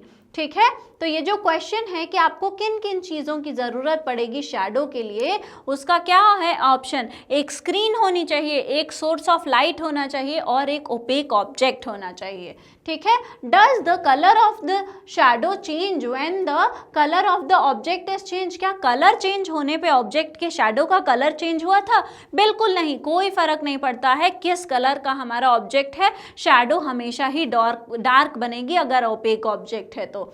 ठीक है, तो shadows are formed when an object blocks light falling on a screen. Shadow क्यों बन रही है, शैडो तब बनती है जब लाइट जो है वो ऑब्जेक्ट ब्लॉक करता है, तो जितनी लाइट वो ब्लॉक करेगा उतनी जो है पीछे क्या होगी, शैडो बनेगी, डार्क पैच बनेगा। ठीक है, क्या क्या ज़रूरत है शैडो के लिए, एक सोर्स ऑफ लाइट ज़रूरत है, एक ओपेक ऑब्जेक्ट की ज़रूरत है और एक स्क्रीन की ज़रूरत है जिसपे हम शैडो देख पाएँ। ठीक है, तो शैडो फॉर्मेशन के लिए क्या क्या ज़रूरत है, सोर्स ऑफ लाइट, एक ओपेक ऑब्जेक्ट और एक स्क्रीन की ज़रूरत है। ठीक है, क्वेश्चन आएगा तो अब आप लिख लेंगे। आइए आगे बढ़ते हैं। वॉल हो गया आपका, चाहे आपकी दीवार है, आपके फ्लोर है, ग्राउंड है, कोई भी ऐसा सरफेस जो है वो स्क्रीन की तरह काम कर सकता है, वहाँ पर शैडो फॉर्म हो सकता है। ठीक है, shape, size and sharpness of the shadow depend on the position of the object relative to light source and the screen. तो जो शेप है, जो साइज है, जो कितना शार्प जो है, कितना फॉर्म और शार्प जो है हमारा बना है शैडो, वो किस पे डिपेंड करता है? वो इस चीज़ पे डिपेंड करता है कि जो हमारा ऑब्जेक्ट है वो लाइट का जो टॉर्च थी, जो लाइट का सोर्स था और जो स्क्रीन था उसके रिलेटिव में कहाँ रखा है, कहाँ कितने पास कितनी दूर रखा हुआ है, उस पे डिपेंड करता है शेप, साइज और हमारी शार्पनेस ऑफ द इमेज। ठीक है, शैडो। तो ये सारी चीज़ें हमने किस में देख ली? शैडो फॉर्मेशन में। तो शैडोज में give information about the object और we may not be able to guess the object at all. तो जो शैडो होती हैं वो हमको इंफॉर्मेशन देते हैं कि कोई ऑब्जेक्ट जो है वो कैसा है, उसका शैडो जैसा बनता है वैसा वो ऑब्जेक्ट होता है, नहीं तो हमको पता नहीं लगा पाएंगे हम कि वो ऑब्जेक्ट कैसा है। और अगर आप कलर चेंज की बात करें तो कोई भी फ़र्क जो है नहीं पड़ता है। अगर आप कलर चेंज की बात करें ओपेक ऑब्जेक्ट्स में, तो चाहे किसी भी कलर का आपका ओपेक ऑब्जेक्ट हो, कोई फर्क नहीं पड़ता है शैडो के फॉर्मेशन में। शैडो हमेशा कैसी बनेगी? शैडो हमेशा डार्क ही बनेगी। ठीक है, किसी भी कलर का ऑब्जेक्ट है वो जब तक ओपेक है उसकी जो शैडो है वो डार्क हमेशा ही बनी रहेगी। ठीक है, आइए अब हम देखते हैं कि आज फैसिनेटिंग फैक्ट में क्या है। ठीक है, fascinating fact shows shadow play या फिर shadow puppetry has been a part of our cultural heritage for centuries। तो जो shadow plays होते हैं, जो ऐसे वो होते हैं कि shadows में हम देखते हैं स्क्रीन पे shadows के थ्रू जो है कोई कहानी चल रही है, जो shadow puppetry है, ये सारी चीज़ें हमारी कल्चर का पार्ट बहुत सेंचुरीज से हैं, बहुत पुराने टाइम से हैं। और ये जो आर्ट फॉर्म है इसमें क्या होता है? इसमें जो है फिगर्स को कट कर लिया जाता है। ठीक है, फिगर्स का कट आउट करके और फिर उसको हम यूज़ करते हैं शैडो की पपेट्स के, जैसे लाइट सोर्स के और स्क्रीन के बीच में जो है हम अलग अलग जो है स्ट्रक्चर ऑफ पेपर वगैरह काट के और उनके अलग अलग शेप्स में उनको काट के हम यूज़ करते हैं। ठीक है, by moving the puppets and the light puppeteers can create life like movements bringing the characters to life. और हम मूव करते हैं वो पेपर को मूव करके, और साथ ही साथ कभी ज़रूरत पड़ी तो लाइट के सोर्स को मूव करके पपेटियर्स जो होते हैं, जो ये शैडो प्ले करने वाले लोग होते हैं, वो बिल्कुल ऐसा हमको दिखाते हैं जैसे कि इन शैडोज़ में सच में जान आ गई हो, बिल्कुल वो एक्चुअल मूवमेंट लगता है, वो कैरेक्टर्स में ऐसा लगता है जैसे सच में जान आ गई हो। अलग अलग जो रीजन्स हैं उनके पास अपनी यूनिक स्टाइल्स हैं शैडो पपेट्री की, जैसे कि चर्म बहुली नाट्य, ये कहाँ का है? महाराष्ट्र का है। ये जो हमारा स्टाइल है वो कहाँ का है? चर्म बहुली नाट्य, वो महाराष्ट्र का है। कीलू बोमी या फिर थोलू बोमलता, ये कहाँ का है? आंध्र प्रदेश का है। तो गालू गोम्बेयता, ये कहाँ का है? कर्नाटका का है। रावण छाया कहाँ का है? हमारी उड़ीसा का है। ठीक है, थोल पावाकोट्टू, ठीक है, थोल पावाकोथू कहाँ का है? हमारी केरला का है। और बोमलतम तमिलनाडु का है। ये सारे अलग अलग नाम जो हैं वो अलग अलग रीजन्स के अपने शैडो पपेट्री करने के तरीके हैं, उनके अपने जो शैडो पपेट्री के नाम्स हैं, ये नेम हैं, वो यहाँ पर दिए हुए हैं। ठीक है, ये जो हैं सिर्फ एंटरटेनमेंट के लिए नहीं होते, ये जो हमारे कैरेक्टर्स जो आपको दिखाए जा रहे हैं, ये सारी चीज़ें, ये जो हमारा एक कल्चर है, ये कैसा है? ये सिर्फ एंटरटेनमेंट के लिए नहीं है, ये सिर्फ फन करने के लिए नहीं है, ये जो है कभी कभी इनसे क्या करते हैं, बहुत इंपॉर्टेंट मैसेजेस भी हमारी कम्युनिटी को दिया जाता है। कोई स्टोरी दिखा के इन शैडो पपेट्री के थ्रू कोई स्टोरी दिखा के हमको जो है किसी अच्छी चीज़ को, किसी अच्छी बात को समझाया भी जाता है। ठीक है, आगे बात समझ में? तो आइए अब हम आगे बढ़ते हैं। तो अब हम देखेंगे रिफ्लेक्शन ऑफ लाइट के बारे में। हमने देख लिया शैडो तो बन रही है, ठीक है, लाइट स्ट्रेट लाइन में ट्रैवल कर रही है, ठीक है, लेकिन कभी कभी क्या होता है कि आपने मिरर लिया, उस पर अगर कभी से लाइट आती है तो क्या हम दूसरों की आंखों में मिरर से जब है ऐसे बैलेंस करते हैं कि एक बड़ा सा लाइट का पैच जो है, एक ब्राइट लाइट का पैच जो है वो इधर उधर मूव करता है। वो क्यों हो रहा है? वो रिफ्लेक्शन ऑफ लाइट की वजह से हो रहा है। हमारा जो मून है वो हमको शाइन करता हुआ क्यों दिख रहा है? क्योंकि उस पे सन की लाइट पड़ रही है, फिर वो रिफ्लेक्ट होकर हमारी आईज तक आ रही है, तब वो हमको दिख रहा है शाइन करता हुआ। वहां पर भी रिफ्लेक्शन ऑफ लाइट हो रहा है। आइए इसी को हम एक एक्टिविटी के थ्रू समझते हैं। Find a shiny flat steel plate या फिर कोई प्लेन मिरर, ठीक है। और प्लेन मिरर क्या होता है? ऐसा मिरर जो बिल्कुल फ्लैट हो, जो कर्व्ड नहीं हो, जैसे जिस मिरर में हम खुद को देखते हैं, रेडी होते हैं, वो वाले बिल्कुल फ्लैट होते हैं वो मिरर्स, उनको हम प्लेन मिरर कहते हैं, ठीक है। तो हमको एक शाइनी प्लेट लेनी है अपनी स्टील की, या फिर कोई अपना मिरर लेना है, ठीक है। इसको बाहर लेकर जाइए और सनलाइट को जो है इस पे फॉल होने दीजिए, ऐसे जो सनलाइट है उसको इस पे जो है गिरने दीजिए, ठीक है। अब आप क्या कर सकते हैं कि सो दैट या जो लाइट है वो रीडायरेक्ट हो जाए वॉल पे, जिस पे सनलाइट जो है नहीं आ रही है। अब अगर आप इसी पिक्चर में देखेंगे तो सन कहाँ है? पीछे है। वहाँ से जब रोशनी आएगी तो ये वाली वॉल जो है उस पर तो आएगी नहीं, इस वॉल के पीछे वाली सरफेस पे ज़रूर आएगी, लेकिन इस पे तो आएगी नहीं। तो इस पे सनलाइट लाने के लिए हम क्या कर सकते हैं? ऐसे इस मिरर को होल्ड कर सकते हैं कि जब सनलाइट इस मिरर पे गिरे तो वो जो है यहाँ पर आ जाए, ठीक है। तो ऐसे ये स्ट्रेट लाइन में लाइट आई और इससे टकरा के जो है बाउंस होके यहाँ पर आ गई, ठीक है। तो यही जो बाउंसिंग ऑफ लाइट है, इसी को हम क्या कहते हैं? इसी को हम कहते हैं रिफ्लेक्शन, ठीक है। तो टर्न द शाइनी प्लेट और mirror in different directions to redirect the light on to the wall or nearby surface. तो हमको क्या बस एडजस्ट करना पड़ेगा, हमको थोड़ा सा मूव करके अपनी मिरर को देखना पड़ेगा कि किस पोजीशन पे रखने पे जो हमारी लाइट है सन से रिफ्लेक्ट होके वो उस वॉल पे पड़ रही है। आप जो स्पॉट ऑफ लाइट देखेंगे वॉल पे, ये बताता है कि जो शाइनी प्लेट या मिरर है उसने डायरेक्शन चेंज कर दी है लाइट की। जब आप वो एक स्पॉट देख रहे हैं, वो जो ब्राइट स्पॉट आप देख रहे हैं, क्या ये बता रहा है कि आपने जो है डायरेक्शन जो लाइट की थी, जो सनलाइट आ रही थी उसकी जो डायरेक्शन थी, क्या वो आपने चेंज कर दी है? आइए आगे बढ़ते हैं और यही देखते हैं, ठीक है। Now tilt the shiny plate और mirror in different ways to observe light spot on the wall. अब आपने जो है टिल्ट करके देख लिया इधर उधर कि जो शाइनी प्लेट है उसको टिल्ट करने से जो हमारी स्पॉट है लाइट की वो भी उस वॉल पे इधर उधर जा रही है। क्या वो भी पोजीशन चेंज कर रही है? बिल्कुल चेंज करेगी। Notice how light always travel in straight line and changes direction when it falls on shiny plate या मिरर। तो हमने क्या पढ़ा था कि लाइट हमेशा स्ट्रेट लाइन में ट्रैवल कर रही है, लेकिन ये जो पिक्चर थी आपने इसमें देखा कि इसमें तो लाइट जो स्ट्रेट लाइन में आ रही है उसकी डायरेक्शन चेंज हो गई। तो लाइट स्ट्रेट लाइन में आई, ठीक है, यहाँ से भी वो स्ट्रेट लाइन में ही मूव करके आगे बढ़ी, बस उसकी जो डायरेक्शन पहले ऐसे डायरेक्शन में थी, अब उसकी डायरेक्शन जो है वो बदल गई है। लाइट पहले भी स्ट्रेट लाइन में ट्रैवल कर रही थी, अब भी जो है वो स्ट्रेट लाइन में ही ट्रैवल कर रही है, ठीक है। आगे बात समझ में? तो What conclusion do you draw from your observation? इस ऑब्जर्वेशन से आखिर आप क्या कंक्लूजन निकालते हैं? तो ये एक्टिविटी हमको ये बताता है कि जो शाइनी सरफेस है या मिरर है वो डायरेक्शन चेंज कर रहा है लाइट की जो उसके ऊपर गिर रही है। सिर्फ उसकी जो दिशा है, पहले वो यूं आ रही थी, अब उस पर गिर के जो है वो रिफ्लेक्ट हो गई, उसकी सिर्फ डायरेक्शन चेंज हो गई, ठीक है।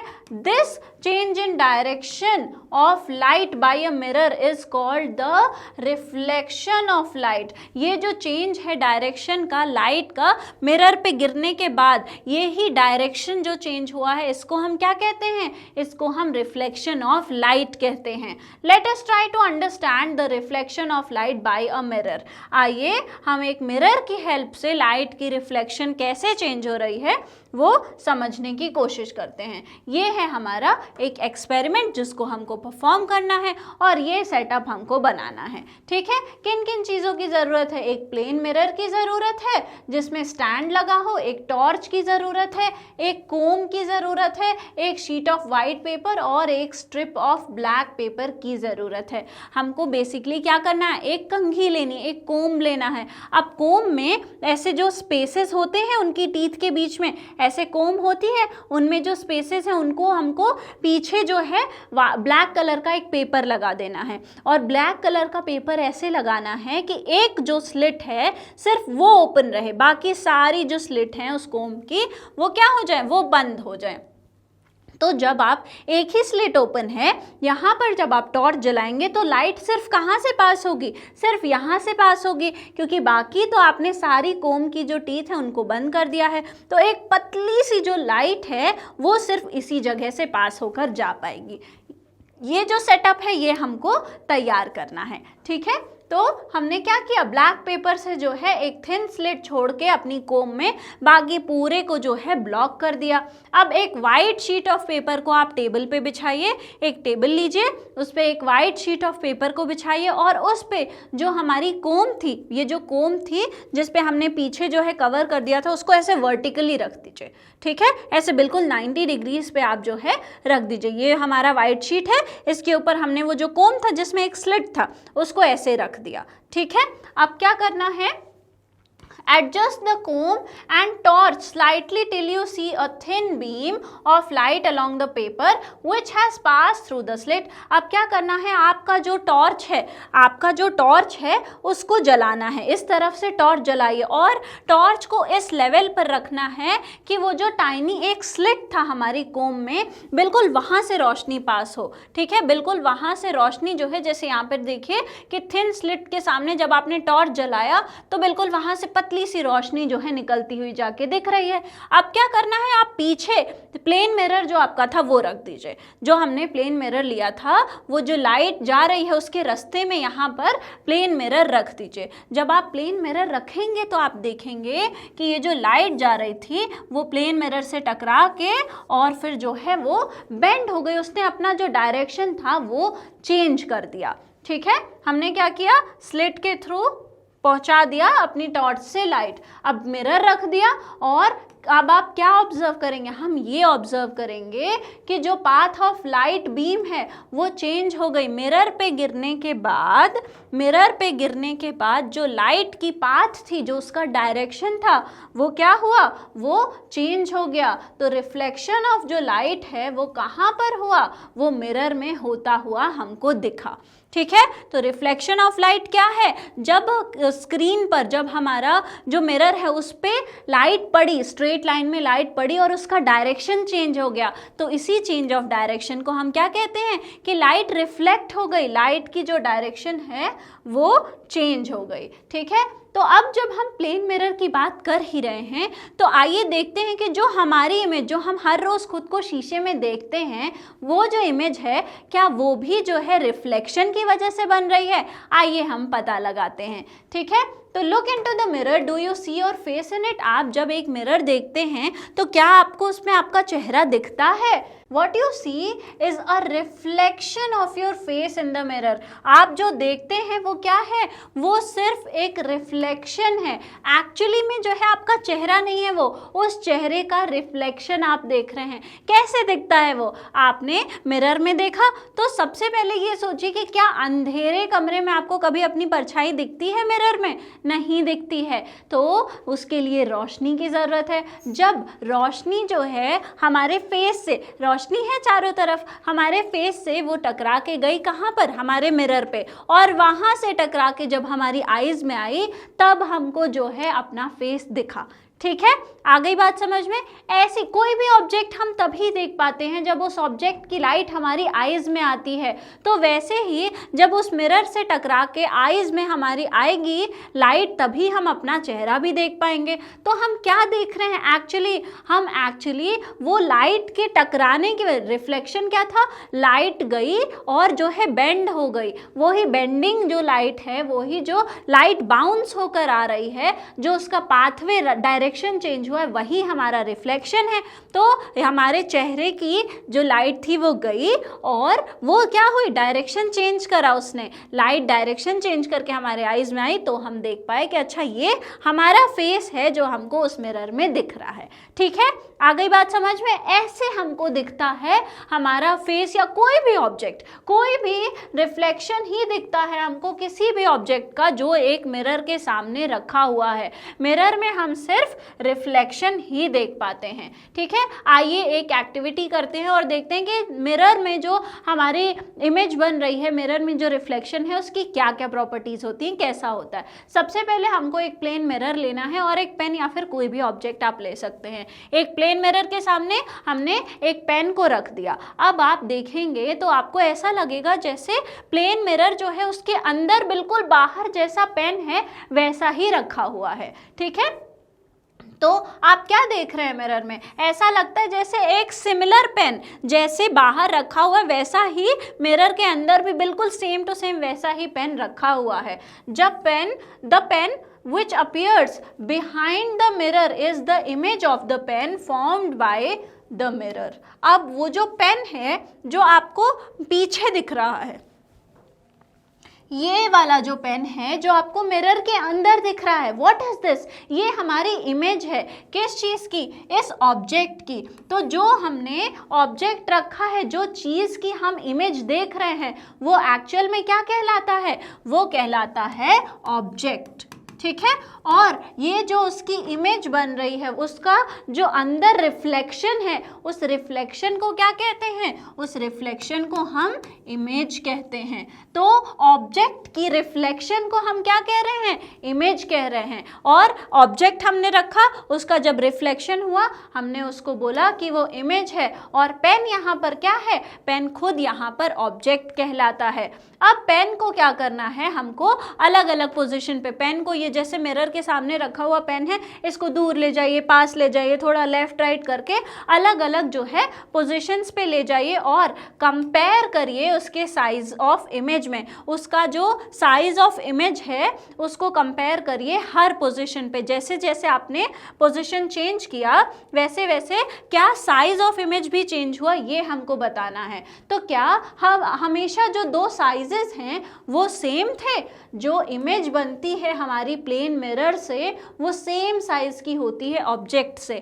चाहे आपने दूर रख दिया तो दूर रखा हुआ जो साइज रहेगा हमारी पेन का, वो ही इमेज जो बनेगी हमारे मिरर के पीछे उतने ही साइज की होगी। ठीक है, तो जो साइज ऑफ ऑब्जेक्ट है प्लेन मिरर के केस में, साइज ऑफ जो ऑब्जेक्ट है वो कैसा होता है, वो बिल्कुल बराबर होता है साइज ऑफ इमेज के। ठीक है, जो हमारा एक्चुअली कहने का सही तरीका क्या है, कहने का सही तरीका क्या है कि ये जो इमेज है, जो साइज है इमेज की, वो बिल्कुल उतनी ही बड़ी बनेगी जितना बड़ा हमारा ऑब्जेक्ट होगा। ठीक है, आ गई बात समझ में। अब बात कर लेते हैं डिस्टेंस की। डिस्टेंस जैसे ये हमारा मिरर है, इससे जितनी दूरी पे हमारा बनेगा, क्या हमारा जितनी दूरी पे ऑब्जेक्ट रखा होगा उतनी ही दूरी पे हमको फील होगा कि उतनी ही दूरी पे हमारे मिरर के अंदर उसकी इमेज रखी हुई है। जितनी दूरी है मिरर की ऑब्जेक्ट से उतनी ही दूरी होती है मिरर की हमारे इमेज से। ठीक है, आ गई बात समझ में। आइए आप क्या करते हैं, आप फिर से पेन को जो है अलग अलग पोजीशंस में आप मूव करिए। फिर जो पेन रखा हुआ उसको जो है थोड़ा पास थोड़ा दूर लेफ्ट राइट करिए और ऑब्जर्व करिए कि इमेज क्या हमेशा अपराइट पोजीशन में है। आपने जब पेन की डायरेक्शन को चेंज किया मिरर के सामने तो ये जो पेन की टिप थी वो ऊपर थी, तो क्या कभी ऐसा हुआ कि डायरेक्शन आप ऐसे ही चेंज कर रहे, पेन हमेशा ऐसा ही है, तो क्या उसकी इमेज कभी ऐसी उल्टी बनी थी, इन्वर्टेड बनी थी? नहीं, हमेशा जो इमेज बनती है वो कैसी बनती है, वो अपराइट ही बनती है। अगर मैं सीधी खड़ी हूँ अब प्लेन मिरर के सामने तो मेरा जो रिफ्लेक्शन होगा, मेरी जो इमेज होगी वो हमेशा सीधी ही बनेगी। ऑलराइट, तो does the tip of the pen appear on the top of each position? हाँ, एन अपराइट इमेज हमेशा बनेगी और इस अपराइट इमेज को क्या कहते हैं, इरेक्ट। तो प्लेन मिरर में पहला तो ये हो गया कि साइज जो है इमेज का वो ऑब्जेक्ट के बराबर होता है। दूसरा क्या हो गया, इमेज कैसी बनती है, इमेज जो है वो इरेक्ट बनती है। ठीक है, इमेज कैसी बनी, इमेज हमारी इरेक्ट बनी, मतलब हमें अगर ये टिप ऊपर है तो इमेज की भी जो टिप है वो हमेशा ऊपर ही रहेगी। जैसा हमारा ऑब्जेक्ट है वैसा ही हमारा इमेज जो है अपराइट है तो अपराइट ही दिखेगा। ठीक है, अब एक स्क्रीन जो है वो आप लगाइए। सपोज ये हमारा मिरर था अब और ये हमारा ऑब्जेक्ट था, इसकी इमेज जो है हमको इसमें दिख रही थी, इसके पीछे आप एक स्क्रीन लगा दीजिए। क्या उस स्क्रीन पे आपको जो है इमेज देखने को मिलेगी? वो जो इमेज है क्या उस स्क्रीन पर बनेगी? नहीं बनेगी। ये स्क्रीन उठा के आप मिरर के आगे रख दीजिए, तब भी वो जो इमेज है वो आपको उस स्क्रीन पर नहीं दिखेगी। इसका क्या मतलब है कि जो हमारी मिरर है उस पे जो इमेज फॉर्म हो रही है उसको हम स्क्रीन पे ऑब्टेन नहीं कर सकते हैं। ठीक है, तो जो इमेज है, इमेज जो है वो can not be obtained, can not be obtained on the screen. ठीक है, वो एक्चुअल रियल नहीं है। ठीक है, वो जो इमेज है वो रियल नहीं है, इसलिए हम उसको स्क्रीन पे नहीं देख पा रहे हैं। अगर सचमुच की इमेज होती, रियल होती, तो हम उसको इमेज जो है स्क्रीन पे देख पाते, लेकिन ये वर्चुअल इमेज है, इसलिए हम उसको स्क्रीन पे ऑब्टेन नहीं कर सकते हैं। ठीक है, तो the image formed by the plane mirror can not be obtained on a screen. जो इमेज प्लेन मिरर से बन रही है वो आप स्क्रीन पे ऑब्टेन नहीं कर सकते हैं। ऑलराइट, आगे बात समझ में? आइए आगे बढ़ते हैं। अब एक और एक्सपेरिमेंट परफॉर्म करते हैं। अभी तक हमने क्या क्या देखा? अभी तक हमने देखा कि जो साइज है ऑब्जेक्ट का, जो इमेज का साइज है वो ऑब्जेक्ट के बराबर है। जितनी दूर आपको लगेगा, जितनी दूर रखा हुआ है हमारा ऑब्जेक्ट उस मिरर से, उतनी ही दूर आपका जो है इमेज भी रखा होगा। किससे? हमारे मिरर से। उसके बाद जो हमारी इमेज है वो कैसी बन रही है? इरेक्ट बन रही है, हमेशा अपराइट बन रही है, और वो जो इमेज है वो रियल नहीं है, उसको हम स्क्रीन ऑब्टेन नहीं कर सकते हैं। आइए और एक्टिविटी एक और करते हैं और देखते हैं कि और क्या क्या प्रॉपर्टीज होती हैं हमारे इमेज की जो कि प्लेन मिरर बनाता है। तो एक मिरर के सामने आप खड़े हो जाइए और अब आप अपनी इमेज को देखिए और देखिए कि आप कितनी दूर जो है उस मिरर से अपीयर हो रहे हैं। अभी मैंने आपको बताया कि आप ऐसे मिरर के सामने खड़े होइए और खुद को देखिए कि क्या जितनी दूर आप उस मिरर से खड़े हैं उतनी ही दूर आपकी इमेज भी लग रही है उस मिरर से। Now stand close to the mirror. अब आप मिरर के पास खड़े होइए तो क्या इमेज भी पास आ गई? पहले आप दूर खड़े थे तो इमेज भी उतनी दूर लग रही थी, पास आई तो क्या इमेज भी पास आ गई? Stand at different distances from the mirror and notice how far the image appears to be from the mirror in each case. अब आपको क्या करना है? अलग अलग डिस्टेंसेस पे खड़े होइए और देखिए कि क्या जो आपकी इमेज है वो हर बार जो है अलग अलग उसकी जो डिस्टेंस है मिरर से, क्या वो भी चेंज हो रही है? क्या जो है आप जैसे जैसे मूव कर रहे हैं आपकी इमेज भी मूव कर रही है? Do you find any relation between your distance from the mirror and the distance of your image from the mirror? क्या आपको कोई रिलेशन दिख रहा है ऑब्जेक्ट जो कि आप हैं उसकी डिस्टेंस मिरर से और जो इमेज बन रही है उसकी डिस्टेंस मिरर से? ये दोनों चीज़ों में क्या आपको कोई रिलेशन देखने को मिल रहा है? आइए हम यही पता लगाते हैं। You will find that, अच्छा आपको क्या नोटिस होगा कि जो लेफ्ट अपीयर है, जो लेफ्ट साइड है आपका, वो आपकी इमेज में जो है राइट दिखेगा। आपका लेफ्ट हैंड जो है वो आपकी इमेज में कैसा? राइट हैंड दिखेगा, और आपका राइट हैंड जो है वो आपकी इमेज में कैसा दिखेगा? लेफ्ट हैंड दिखेगा। तो ये जो लेफ्ट राइट का रिवर्सल है इसको क्या कहते हैं? इसको कहते हैं लैटरल इन्वर्जन।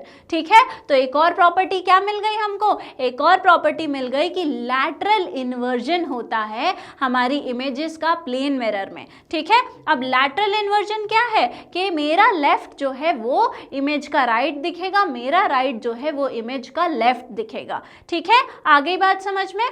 तो यहाँ पर this type of perceived left right reversal, ये जो आपको दिख रहा है लेफ्ट राइट का रिवर्सल होता हुआ, इसको हम लैटरल इन्वर्जन कहते हैं। और ये जो लैटरल इन्वर्जन है इमेजेस का, ये किससे बनता है? प्लेन मिरर से। तो एक और प्रॉपर्टी मिल गई हमको प्लेन मिरर के इमेजेस की, जो कि है लैटरल इन्वर्जन। ठीक है, तो प्लेन मिरर में जो है कैसा लगता है हमको? इमेज लगती है कि जैसे पीछे दी हुई है, जैसे पीछे इमेज जो है हमारे मिरर के रखी हुई है, जैसे आगे रखा हुआ है वैसे ही हमारा ऑब्जेक्ट जैसे रखा हुआ वैसे लगता है कि इमेज भी रखी हुई है। और क्या क्या प्रॉपर्टीज हैं? सेम साइज की होती है हमारे ऑब्जेक्ट, जो इमेज की साइज है वो ऑब्जेक्ट के साइज के बराबर है, इरेक्ट या अपराइट होगी, उसको आप स्क्रीन पे ऑब्टेन नहीं कर सकते हैं।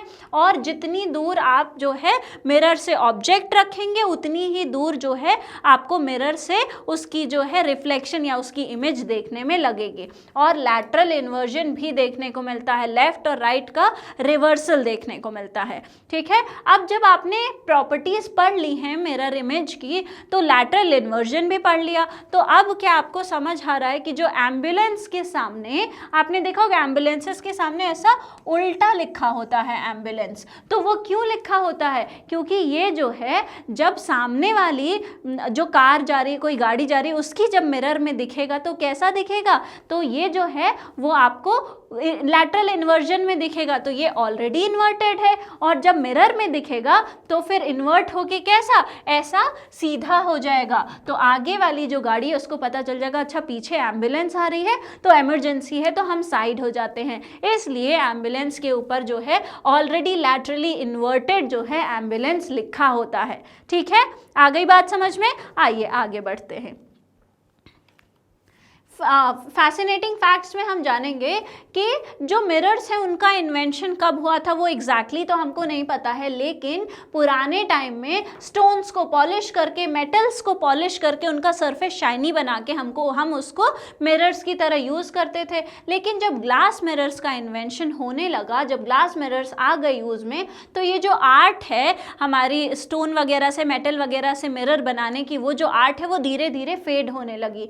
लेकिन ये अभी भी जो है केरला के कुछ जगहों में, कुछ जगहें अभी भी ऐसी हैं जहां पर ये जो आर्ट है वो अभी भी सरवाइव कर रहा है। उसमें से एक जो केरला में है वो है आरनमुला कनाडी। ये जो आर्ट है ये यूनिक है, क्या? मेटल के सरफेस से जो है मिरर बनाने का। ये आरामुल्ला कनाडी जो है उसमें मेटल के सरफेस को पॉलिश करके सुंदर सा उससे हम जो है मिरर बनाते हैं। ये केरला में प्रैक्टिस होती है और सेंचुरीज से जो है, ये बहुत पुरानी प्रैक्टिस है, सेंचुरीज से ये जो प्रैक्टिस है वो होती चली आ रही है। ठीक है, तो हमने देख लिया कि हमने प्लेन मिरर से कैसे इमेज बनी। क्या कोई और तरीका है जिससे इमेज जो है बनती है? क्या हम और भी तरीकों से इमेज देख सकते हैं? आइए जानते हैं पिन होल कैमरा के बारे में। तो एक पिन होल कैमरा क्या है? एक डिवाइस है जिसमें लाइट रेज जो हैं वो ऑब्जेक्ट से पास होती हैं एक टाइनी होल से, इसीलिए तो इसका नाम पिन होल है। ठीक है, and form an image on a screen. Pin hole camera एक ऐसा डिवाइस है जिसमें लाइट एक ऑब्जेक्ट से निकलती है और वो जो है एक पिन होल से होके, बिल्कुल पतले से होल से होके एक स्क्रीन पे इमेज बन जाती है। ठीक है, ये ही है हमारा पिन होल कैमरा। अब आइए एक एक्टिविटी करते हैं और देखते हैं आखिर ये इमेज जो है वो बन कैसे रही है। तो हमको एक अडल्ट की सुपरविजन में करना है, क्योंकि यहाँ पर हम जो है कैंडल का जो है यूज़ कर रहे हैं। एक कार्डबोर्ड लीजिए और एक कैंडल लीजिए और उस कार्डबोर्ड में जो है बीच में एक छोटा सा जो है होल कर दीजिए, बिल्कुल छोटा सा होल। ठीक है, और उसको जो है ऐसे रख दीजिए और उस हमारी जो कैंडल है उसको जला के बिल्कुल ऐसे रखिए कि उसका जो फ्लेम है वो उसी होल के लेवल पर हो। ठीक है, अब पीछे इसमें एक स्क्रीन लगानी है हमको, और उस स्क्रीन पे जब आप देखेंगे तो लाइट यहाँ से होते हुए जब उस स्क्रीन पे फॉल करेगी तो ये जो फ्लेम है, इसकी जो इमेज है वो यहाँ स्क्रीन पर हमको देखने को मिलेगी। ठीक है, ये ऐसे काम करता है हमारा पिन होल कैमरा। ठीक है, आ गई बात समझ में? तो हमने कार्डबोर्ड ले लिया, एक कैंडल ले लिया, एक और जो है हमने होल बना लिया उस कार्डबोर्ड में, एक ऐसे रूम में जहाँ पे ऑलरेडी बाहर लाइट ना हो, कम लाइट हो, सो दैट हमको इमेज जो है अपनी क्लियर दिखे। ठीक है, हमने कार्डबोर्ड को थोड़ी दूर पे रखा और फिर पीछे जो है स्क्रीन लगा दिया और कैंडल को जलाकर उसके सामने रख दिया। तो हमने देखा कि लाइट जो है, जो फ्लेम से आ रही है, वो पास हो रही है उस होल से कार्डबोर्ड के और एक इमेज बना रही है पीछे जो हमने स्क्रीन लगाया है वहाँ पर। तो उस कैंडल के फ्लेम की जो इमेज है वो हमको स्क्रीन पर देखने को मिल रही है। क्या आपने उसमें कोई ऐसी चीज़ देखी? क्या आपने कुछ देखा कि सरप्राइजिंग था? जैसे यहाँ पे बहुत सारे इमेजेस हैं, जैसे ये जो फ्लेम ऐसी दिख रही है, जब आप इसको देखेंगे पिन होल कैमरा से तो ये कैसी दिखेगी? ये हमको दिखेगी उल्टा। ठीक है, ये कैसी दिखेगी? फॉर एग्जाम्पल ये जो था ये क्या था? ये हमारा फ्लेम था। ये जब इससे टकराया और यहाँ पे जब इसकी इमेज बनी तो ये कैसी बनी, ये ऐसी बनी। ठीक है, कैसी बन गई, ऐसी बन गई। अब मेरी बात समझने की कोशिश करना कि इसको हम क्या कह रहे हैं, ऐसे ऑब्जेक्ट की इमेज जो ऐसे है इसकी इमेज इन्वर्टेड बनी। ऑब्जेक्ट ऐसा है, इमेज कैसी बनी, उल्टी इन्वर्टेड बनी। कैसे हुई, ये मान लीजिए हमारा कार्डबोर्ड है, इसमें हमने एक पिन होल किया था और यहाँ पे हमारा जो है फ्लेम था कैंडल का। तो इसकी जब लाइट जो है यहाँ पर आई, टकराई और इधर गई, और यहाँ पर जो है लाइट आई, टकराई और इधर गई। तो इसलिए नीचे वाली जो लाइट है वो ऊपर को पहुँची और ऊपर वाली लाइट है वो नीचे को पहुँची। इसलिए जो हमारा फ्लेम है वो उल्टी इमेज उसकी बनी। ठीक है, अब ये तो मैंने एक रफ स्केच बनाया है, बड़ी इमेज नहीं बनती है ना। ये सिर्फ समझने के लिए है कि नीचे के पोर्शन की लाइट टकरा के ऊपर गई, ऊपर के पोर्शन की लाइट टकरा के नीचे आई। इसलिए जो है ये इमेज जो थी वो कैसी बनी, वो उल्टी बनी। ठीक है, तो हमारे पिन होल कैमरा के केस में इमेज कैसी बनती है, इमेज इन्वर्टेड बनती है। ऑलराइट, आगे बात समझ में। तो जो कैंडल फ्लेम है उसकी इमेज कैसी बनी, उसकी इमेज इन्वर्टेड बनी। तो पिन होल कैमरा में कैसी इमेज बनी, इन्वर्टेड इमेज बनी। Let us now make a pinhole camera. आइए अब हम एक पिन होल कैमरा बनाकर ही देख लेते हैं। इसके लिए हमको 2 बॉक्सेस की ज़रूरत है। ठीक है, और 2 बॉक्सेस ऐसे होने चाहिए, एक बड़ा बॉक्स हो और दूसरा बॉक्स ऐसा हो कि उसके अंदर, जैसे ये बॉक्स इसके अंदर जो है ऐसे स्लाइड करके चला जाए और बिल्कुल उसके अंदर फिक्स हो जाए, सेट हो जाए। ऐसे हमको 2 बॉक्सेस चाहिए। पहले जो बड़ा बॉक्स है उसका एक साइड जो है, दोनों बॉक्सेस में उसका एक साइड जो आगे की साइड है उसको ओपन कर दीजिए, काट के निकाल दीजिए। और इसके जो एग्जैक्टली पीछे वाली साइड है, ये वाली जो साइड है, इस पे क्या करना है, बड़े बॉक्स में इस पे एक होल बनाना है और जो छोटा बॉक्स है उसमें एक जो है इसमें स्क्वायर कट करना है। ठीक है, यहाँ तक हमने कर लिया। अब ये जो हमने स्क्वायर कट किया है इसके ऊपर हमको जो है एक फिल्म लगानी है। ठीक है, इसको हमको जो है स्क्वायर बनाना है। एक ट्रांसलूसेंट पेपर जो है वो जो स्क्वायर है उसके ऊपर लगानी है, उसको आप टेप से चिपका सकते हैं। यहाँ पे हमने क्या कर दिया, एक ट्रांसलूसेंट पेपर लगा दिया। वो किस लिए लगाया, वो हमने इसलिए लगाया ताकि वो जो ट्रांसलूसेंट पेपर है वो स्क्रीन की तरह जो है काम करे। अब इस बड़े बॉक्स में इस छोटे बॉक्स को रख दीजिए। ये बन के रेडी हो गया आपका पिन होल कैमरा। ठीक है, क्या बन के रेडी हो गया, पिन होल कैमरा। अब आपको आखिर इसको यूज़ कैसे करना है। अब जो है ये जो पिन होल कैमरा है इसको आप हाथ में लीजिए और अपनी आईज के लेवल पे ले आइए, लेकिन अपने हेड को एक टॉवल से कवर कर लीजिए सो दैट बाहर की एक्स्ट्रा अनवांटेड लाइट जो है वो ना आए। अब आप इसको किसी भी एक ऑब्जेक्ट पे पॉइंट करके और इसको थोड़ा अंदर बाहर करके एडजस्ट करेंगे तो आप देखेंगे कि बाहर की जो ऑब्जेक्ट है, सपोज किसी ट्री की तरफ आप पॉइंट कर रहे हैं तो वो जो ट्री है वो आपको बिल्कुल इसमें उल्टा बना हुआ दिखेगा। थोड़ा सा एडजस्ट करके आपको उस होल के थ्रू देखेंगे तो आपको उस स्क्रीन पे वो ट्री बना हुआ दिखेगा। ठीक है, तो hold the pin hole camera with pin hole facing the object. वो जो पिन होल है, ये जो दूसरा वाला पार्ट है, उधर से आप जो है अपने कैमरा को ऑब्जेक्ट की तरफ रखिए उसको, और फिर उससे देखने की कोशिश करिए और अपना हेड जो है किसी डार्क क्लोथ से कवर कर लीजिए सो दैट अनवांटेड लाइट नहीं आए। उसके बाद आप किसी डिस्टेंट ऑब्जेक्ट जैसे कि ट्री या बिल्डिंग को देखेंगे या फिर उसको जो है थोड़ा स्मॉलर बॉक्स को इधर उधर मूव करेंगे तो आपको स्क्रीन पे जो है इमेज बननी दिखने लगेगी। ठीक है, Does the images seen in the camera show the colors of the objects on the other side? क्या जो आप ट्री देख रहे हैं, जो आप बिल्डिंग देख रहे हैं उसका कलर भी दिखेगा? क्या वो कलरफुल दिखेंगे, जिस कलर के हैं वो उसी कलर के दिखेंगे? बिल्कुल। आर द इमेजेस इरेक्ट और अपसाइड डाउन, और वो जो इमेजेस हैं वो इरेक्ट हैं या अपसाइड डाउन है। तो इस केस में हमको कलर जो है वो भी दिखेगा और जो हमारी इमेजेस हैं वो हमको इन्वर्टेड अपसाइड डाउन दिखेंगी। ठीक है, तो प्रॉपर्टी कैसी है इमेज की, इन्वर्टेड है। क्या वो इमेज रियल है, क्या वो स्क्रीन पे मिल रही थी? बिल्कुल। जब हमने एक्सपेरिमेंट करा था, कौन सा, कैंडल वाला, तो वो जो कैंडल थी उसकी जो इमेज थी वो हमको स्क्रीन पे दिख रही थी, वो जो इमेज हमको उल्टी मिल रही थी कैंडल के फ्लेम की, वो हमको स्क्रीन पे मिल रही थी।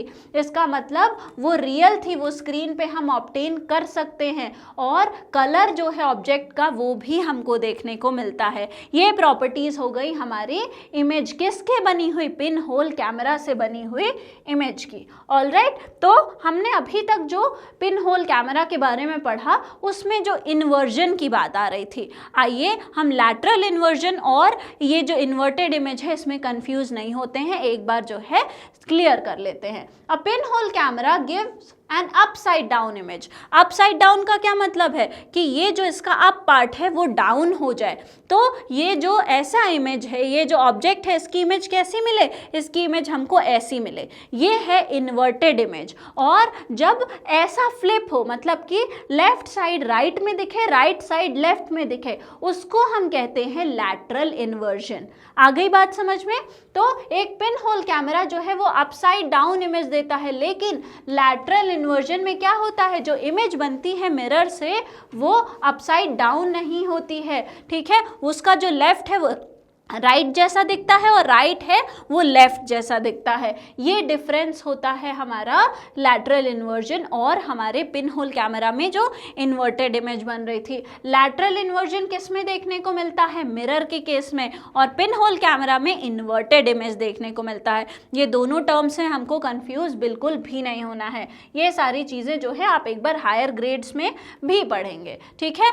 अब जो हमने चीज़ें सीखी कि लाइट स्ट्रेट ट्रैवल होती है, लाइट रिफ्लेक्ट करती है, इन सब चीजों को यूज करके आइए हम कुछ यूजफुल चीजें बनाते हैं, ठीक है। After having learned that light travels in straight line and is reflected by mirror, ये दोनों चीजें हमने पढ़ ली हैं। आइए कुछ हम यूजफुल आइटम्स बनाते हैं अपनी ये जो चीजें हमने सीखी हैं उन कंसेप्ट्स को यूज करके, ठीक है। तो पहला आइटम क्या है, पहला है हमारा पेरिस्कोप। अब पेरिस्कोप क्या होता है, we can make a simple periscope by placing two plane mirrors in a Z-shaped box as shown in figure। हम एक सिंपल पेरिस्कोप बना सकते हैं, कैसे, ऐसे ये जो बॉक्स है उसको, इसमें क्या करा है हमने, दो मिरर लगाया है। आप देखेंगे तो एक मिरर यहाँ पर है और एक मिरर यहाँ है। कंसेप्ट हमको वही याद रखना है कि ऑब्जेक्ट से लाइट आई, मिरर से टकरा के हमारी आईज में आई, तभी हम उस ऑब्जेक्ट को देख पाएंगे, ठीक है। तो ऑब्जेक्ट से क्या होगा, लाइट निकलेगी, ठीक है। Reflection from two mirrors enables us to see objects that are not visible directly. ये जो दो मिरर लगा रखे हैं, हमको ऐसी चीज़ें जो हमारे आई के लेवल पे नहीं है, सपोज हम कहीं ऐसी जगह हैं, जैसे ये सबमरीन्स में यूज़ होता है। सबमरीन क्या होती है, पानी के अंदर रहती है और हमको बाहर की चीज़ें देखनी है, तो हमने क्या किया, एक पिन होल कैमरा बना लिया, एक हमने पेरिस्कोप बना लिया। कैसे, आइए बताती हूँ। एक ये जो है हमने ट्यूब ले ली ऐसे Z शेप की, ठीक है। अब इस Z शेप की ट्यूब में जो यहाँ पर बनी हो, चलिए इसमें इमेज में ही बता देती हूँ, यहाँ पर ये जो ऑब्जेक्ट है इसको हमको देखना, लेकिन हम तो इतनी नीचे खड़े, यहाँ पे एक दीवार है, कैसे मैं देखूँ कि वहाँ पर किस चीज़ की ट्री है। तो यहाँ पर हमने एक मिरर लगाया और एक मिरर लगाया एक ऐसी Z शेप की पाइप में, ठीक है। तो ये जो यहाँ से रोशनी गई वो पहले वाले मिरर पे टकराई, ठीक है। एक रिफ्लेक्शन, पहली बार रिफ्लेक्शन यहाँ पर हुआ, ये टकरा के ऐसा सीधा आई लाइट। अब वो जो लाइट यहाँ पर आई वो अब इस वाले मिरर पे गिरी, ठीक है। यहाँ पे रिफ्लेक्शन नंबर 2 हुआ, दूसरा रिफ्लेक्शन, और फिर वो हमारी आईज पर आई। तो ये जो ऑब्जेक्ट थी इसकी इमेज पहले जो है यहाँ बनी, फिर वो वहाँ से रिफ्लेक्ट होके जो लाइट यहाँ आई, फिर यहाँ बनी, और वो जो लाइट जब हमारी आँखों में पहुँची तो ये दूसरे वाली मिरर में हमको ये वाला जो ऑब्जेक्ट था वो दिखा। ऐसे होता है पेरिस्कोप की वर्किंग, कि दो बार रिफ्लेक्शन की वजह से हमको जो इमेज है, जो ऑब्जेक्ट है उसका इमेज दिखता है, ठीक है। तो दो मिरर की हेल्प से हमारी जो लाइट रे थी, किससे, जो निकल के आ रही थी हमारे ऑब्जेक्ट से, उसको हमने आईज तक पहुंचाया और हमने अपनी ऑब्जेक्ट की इमेज को देख लिया, ठीक है। तो पेरिस्कोप्स आर यूज्ड इन सबमेरीन्स। पेरिस्कोप्स कहाँ यूज होते हैं? सबमेरीन्स में। अंदर हम बैठे हैं, बाहर ऊपर की चीज देखने के लिए, ठीक है, टैंक्स वगैरह में, या फिर जो सोल्जर्स हमारे बंकर वगैरह में छुपे रहते हैं उनको बाहर की चीजें, अपनी सेफ्टी अंदर रह के बाहर की चीजें कैसे देखेंगे? वो पेरिस्कोप की हेल्प से देखेंगे। पेरिस्कोप बाहर निकाला और अंदर बैठे बैठे जो है देख लिया। या फिर आप उसको देख सकते हैं, अगर कोई आपके सामने आपका जो है बहुत लंबा फ्रेंड खड़ा है और आपको उस तरफ नहीं दिख रहा है, आप पेरिस्कोप की हेल्प से जो है देख सकते हैं कि उसके हेड के उस पार क्या चीज़ है, ठीक है। तो ये हो गया हमारा पेरिस्कोप के बारे में। आइए एक और चीज़ के बारे में पढ़ते हैं जो कि है कैलिडोस्कोप, ठीक है। तो कैलिडोस्कोप आखिर क्या होती है? Students, get 3 rectangular plane mirror strips of equal width and join them together in a triangular manner. Kaleidoscope कैसे बनाना है? क्या है कैलिडोस्कोप? ये बेसिकली 3 मिरर की हमको स्ट्रिप लेनी है, या फिर आप 3 जो है रिफ्लेक्टिव पेपर, ऐसे पेपर जो चमकने वाले होते हैं, वो थिक रिफ्लेक्टिव पेपर भी ले सकते हैं। एक मिरर ऐसे रखना है, दूसरा मिरर यूं रखना है और तीसरा मिरर ऐसे रखना है। ये जो है वो हमको ट्रायंगल को फॉर्म करना है। एक ऐसा मिरर का स्ट्रिप, दूसरा मिरर का स्ट्रिप ऐसा और तीसरा मिरर का स्ट्रिप ऐसा रखना है, ठीक है। आ गई बात समझ में? ऐसे हमको रखना है। अब इसको जो है एक सर्कुलर ट्यूब, एक चार्ट पेपर लीजिए, उससे एक सिलेंडर बनाइए और उसके अंदर जो है इंसर्ट कर दीजिए। ये जो हमने 3 मिरर का सेटअप बनाया, जो 3 मिरर स्ट्रिप की सेटअप है, उसको आप उसमें क्या करना है? सेट कर देना है। On the end of the tube, fix a transparent plastic sheet using a rubber band or an adhesive tape. अब जो हमारा ट्यूब है, जो हमने ट्यूब बनाया है, उसकी एंड पे क्या करना है? उसकी एंड पे आप एक जो है पेपर लगा दीजिए, एक ट्रांसपेरेंट जो है प्लास्टिक की शीट लगा दीजिए, उसको रबर बैंड से या फिर टेप से जो है चिपका दीजिए। तो ये जो हमारी ट्यूब हमने अभी तक बनाई थी, उसके एक एंड पे ट्रांसपेरेंट पेपर लगाया और उसको जो है हमने सिक्योर कर दिया। अब कुछ जो है आप टूटे हुए बैंगल्स की या फिर बीड्स को, जो है कलरफुल बीड्स या बैंगल्स हैं, उनको लीजिए और वहाँ पर रख दीजिए, और उसके बाद आप इसको जो है कवर कर दीजिए एक ट्रेसिंग पेपर से, किसी रबर बैंड या फिर टेप की हेल्प से। जो हमने बनाया था, जिस तरफ हमने जो है अपनी शीट लगाई थी ट्रांसपेरेंट, उस तरफ आप जो है कुछ बैंगल्स रखिए और उसको जो है उसको सिक्योर कर दीजिए किसी ट्रांसलूसेंट पेपर से या फिर शीट से। अब जब आप देखेंगे, जब वो बैंगल्स मूव करेंगे, आप जब अपने ये कैलिडोस्कोप को मूव करेंगे जो आपने अभी बनाया है, तो आपको अलग अलग पैटर्न्स देखने को मिलेंगे। वो जैसे जैसे बैंगल्स मूव होंगे उनमें बहुत सारा, वो 3 अब मिरर हैं हमारे पास, उन 3 मिरर्स में बहुत बार मल्टीपल टाइम रिफ्लेक्शन होगा, बहुत सारी इमेजेस बनेंगी। तो अलग अलग जो है कलरफुल, आपको ऐसे अलग अलग कलरफुल पैटर्न्स देखने को मिलेंगे, ठीक है। तो यहाँ पे आप देखिए कि आपने क्या करा है, आपने रखे हैं कलरफुल बीड्स या बैंगल्स। तो जैसे जैसे वो मूव होंगे आपको अलग अलग पैटर्न्स जो है, नए नए डिजाइन्स देखने को मिलेंगे। When you peep through open side, you view a beautiful pattern. अब आपको बहुत ही ब्यूटीफुल पैटर्न, जो उसका दूसरा साइड था जिधर पेपर नहीं लगाया था, उधर से जब आप देखेंगे तो उन बैंगल्स की मूवमेंट की वजह से आप जब, या फिर आप जब अपना मिरर जो है उसको घुमाएंगे, तो आपको अलग अलग नए नए ब्यूटीफुल पैटर्न्स देखने को मिलेंगे। अगर आप जो दोनों साइड ओपन रखें कैलिडोस्कोप का, जैसे आपने अभी तो बैंगल्स लगा दी, आप दोनों साइड ओपन रखिए और बाहर नेचर में भी अगर आप देखेंगे तो आपको बाहर के ऑब्जेक्ट्स भी जो हैं उसमें मल्टीपल रिफ्लेक्शंस की वजह से नए नए पैटर्न में देखने को मिलेंगे। और हर बार आप देखिए, फिर आपको कोई फ्रेंड को दिखाए, उसको अलग पैटर्न और आपको अलग पैटर्न देखने को मिलेगा। क्यों? क्योंकि मूवमेंट हो रही है और वहाँ पे हर बार अलग अलग तरीके के जो है रिफ्लेक्शंस हो रहे हैं। मल्टीपल 3 मिरर हैं हमारे पास, तो उसमें बहुत बार रिफ्लेक्शन होगा, हर बार अलग अलग पैटर्न जो है वो फॉर्म होता है, ठीक है। और अगर आप इसको, आप दोनों साइड ओपन करेंगे और उसको किसी ट्री या किसी ऑब्जेक्ट की तरफ प्लांट करेंगे, पॉइंट करेंगे, तो भी जो है आपको अलग अलग ब्यूटीफुल पैटर्न देखने को मिलेगा। एक इंटरेस्टिंग फीचर कैलिडोस्कोप के बारे में ये है कि ये अलग अलग जो है पैटर्न हर बार देता है। जितनी बार आप कैलिडोस्कोप से किसी चीज़ को देखेंगे, उतनी बार आपको जो है नए नए पैटर्न्स देखने को मिलेंगे।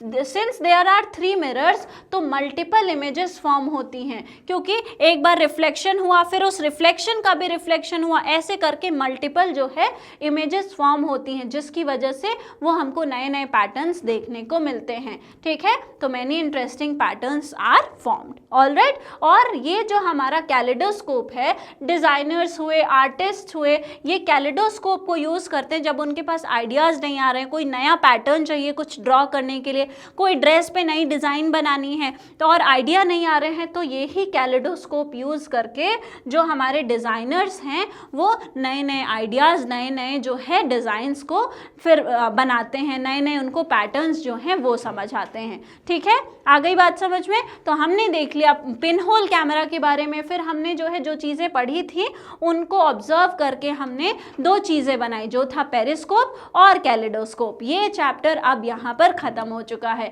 हमने इस चैप्टर से रिलेटेड सारे कंसेप्ट्स को जो है रिवाइज कर लिया है।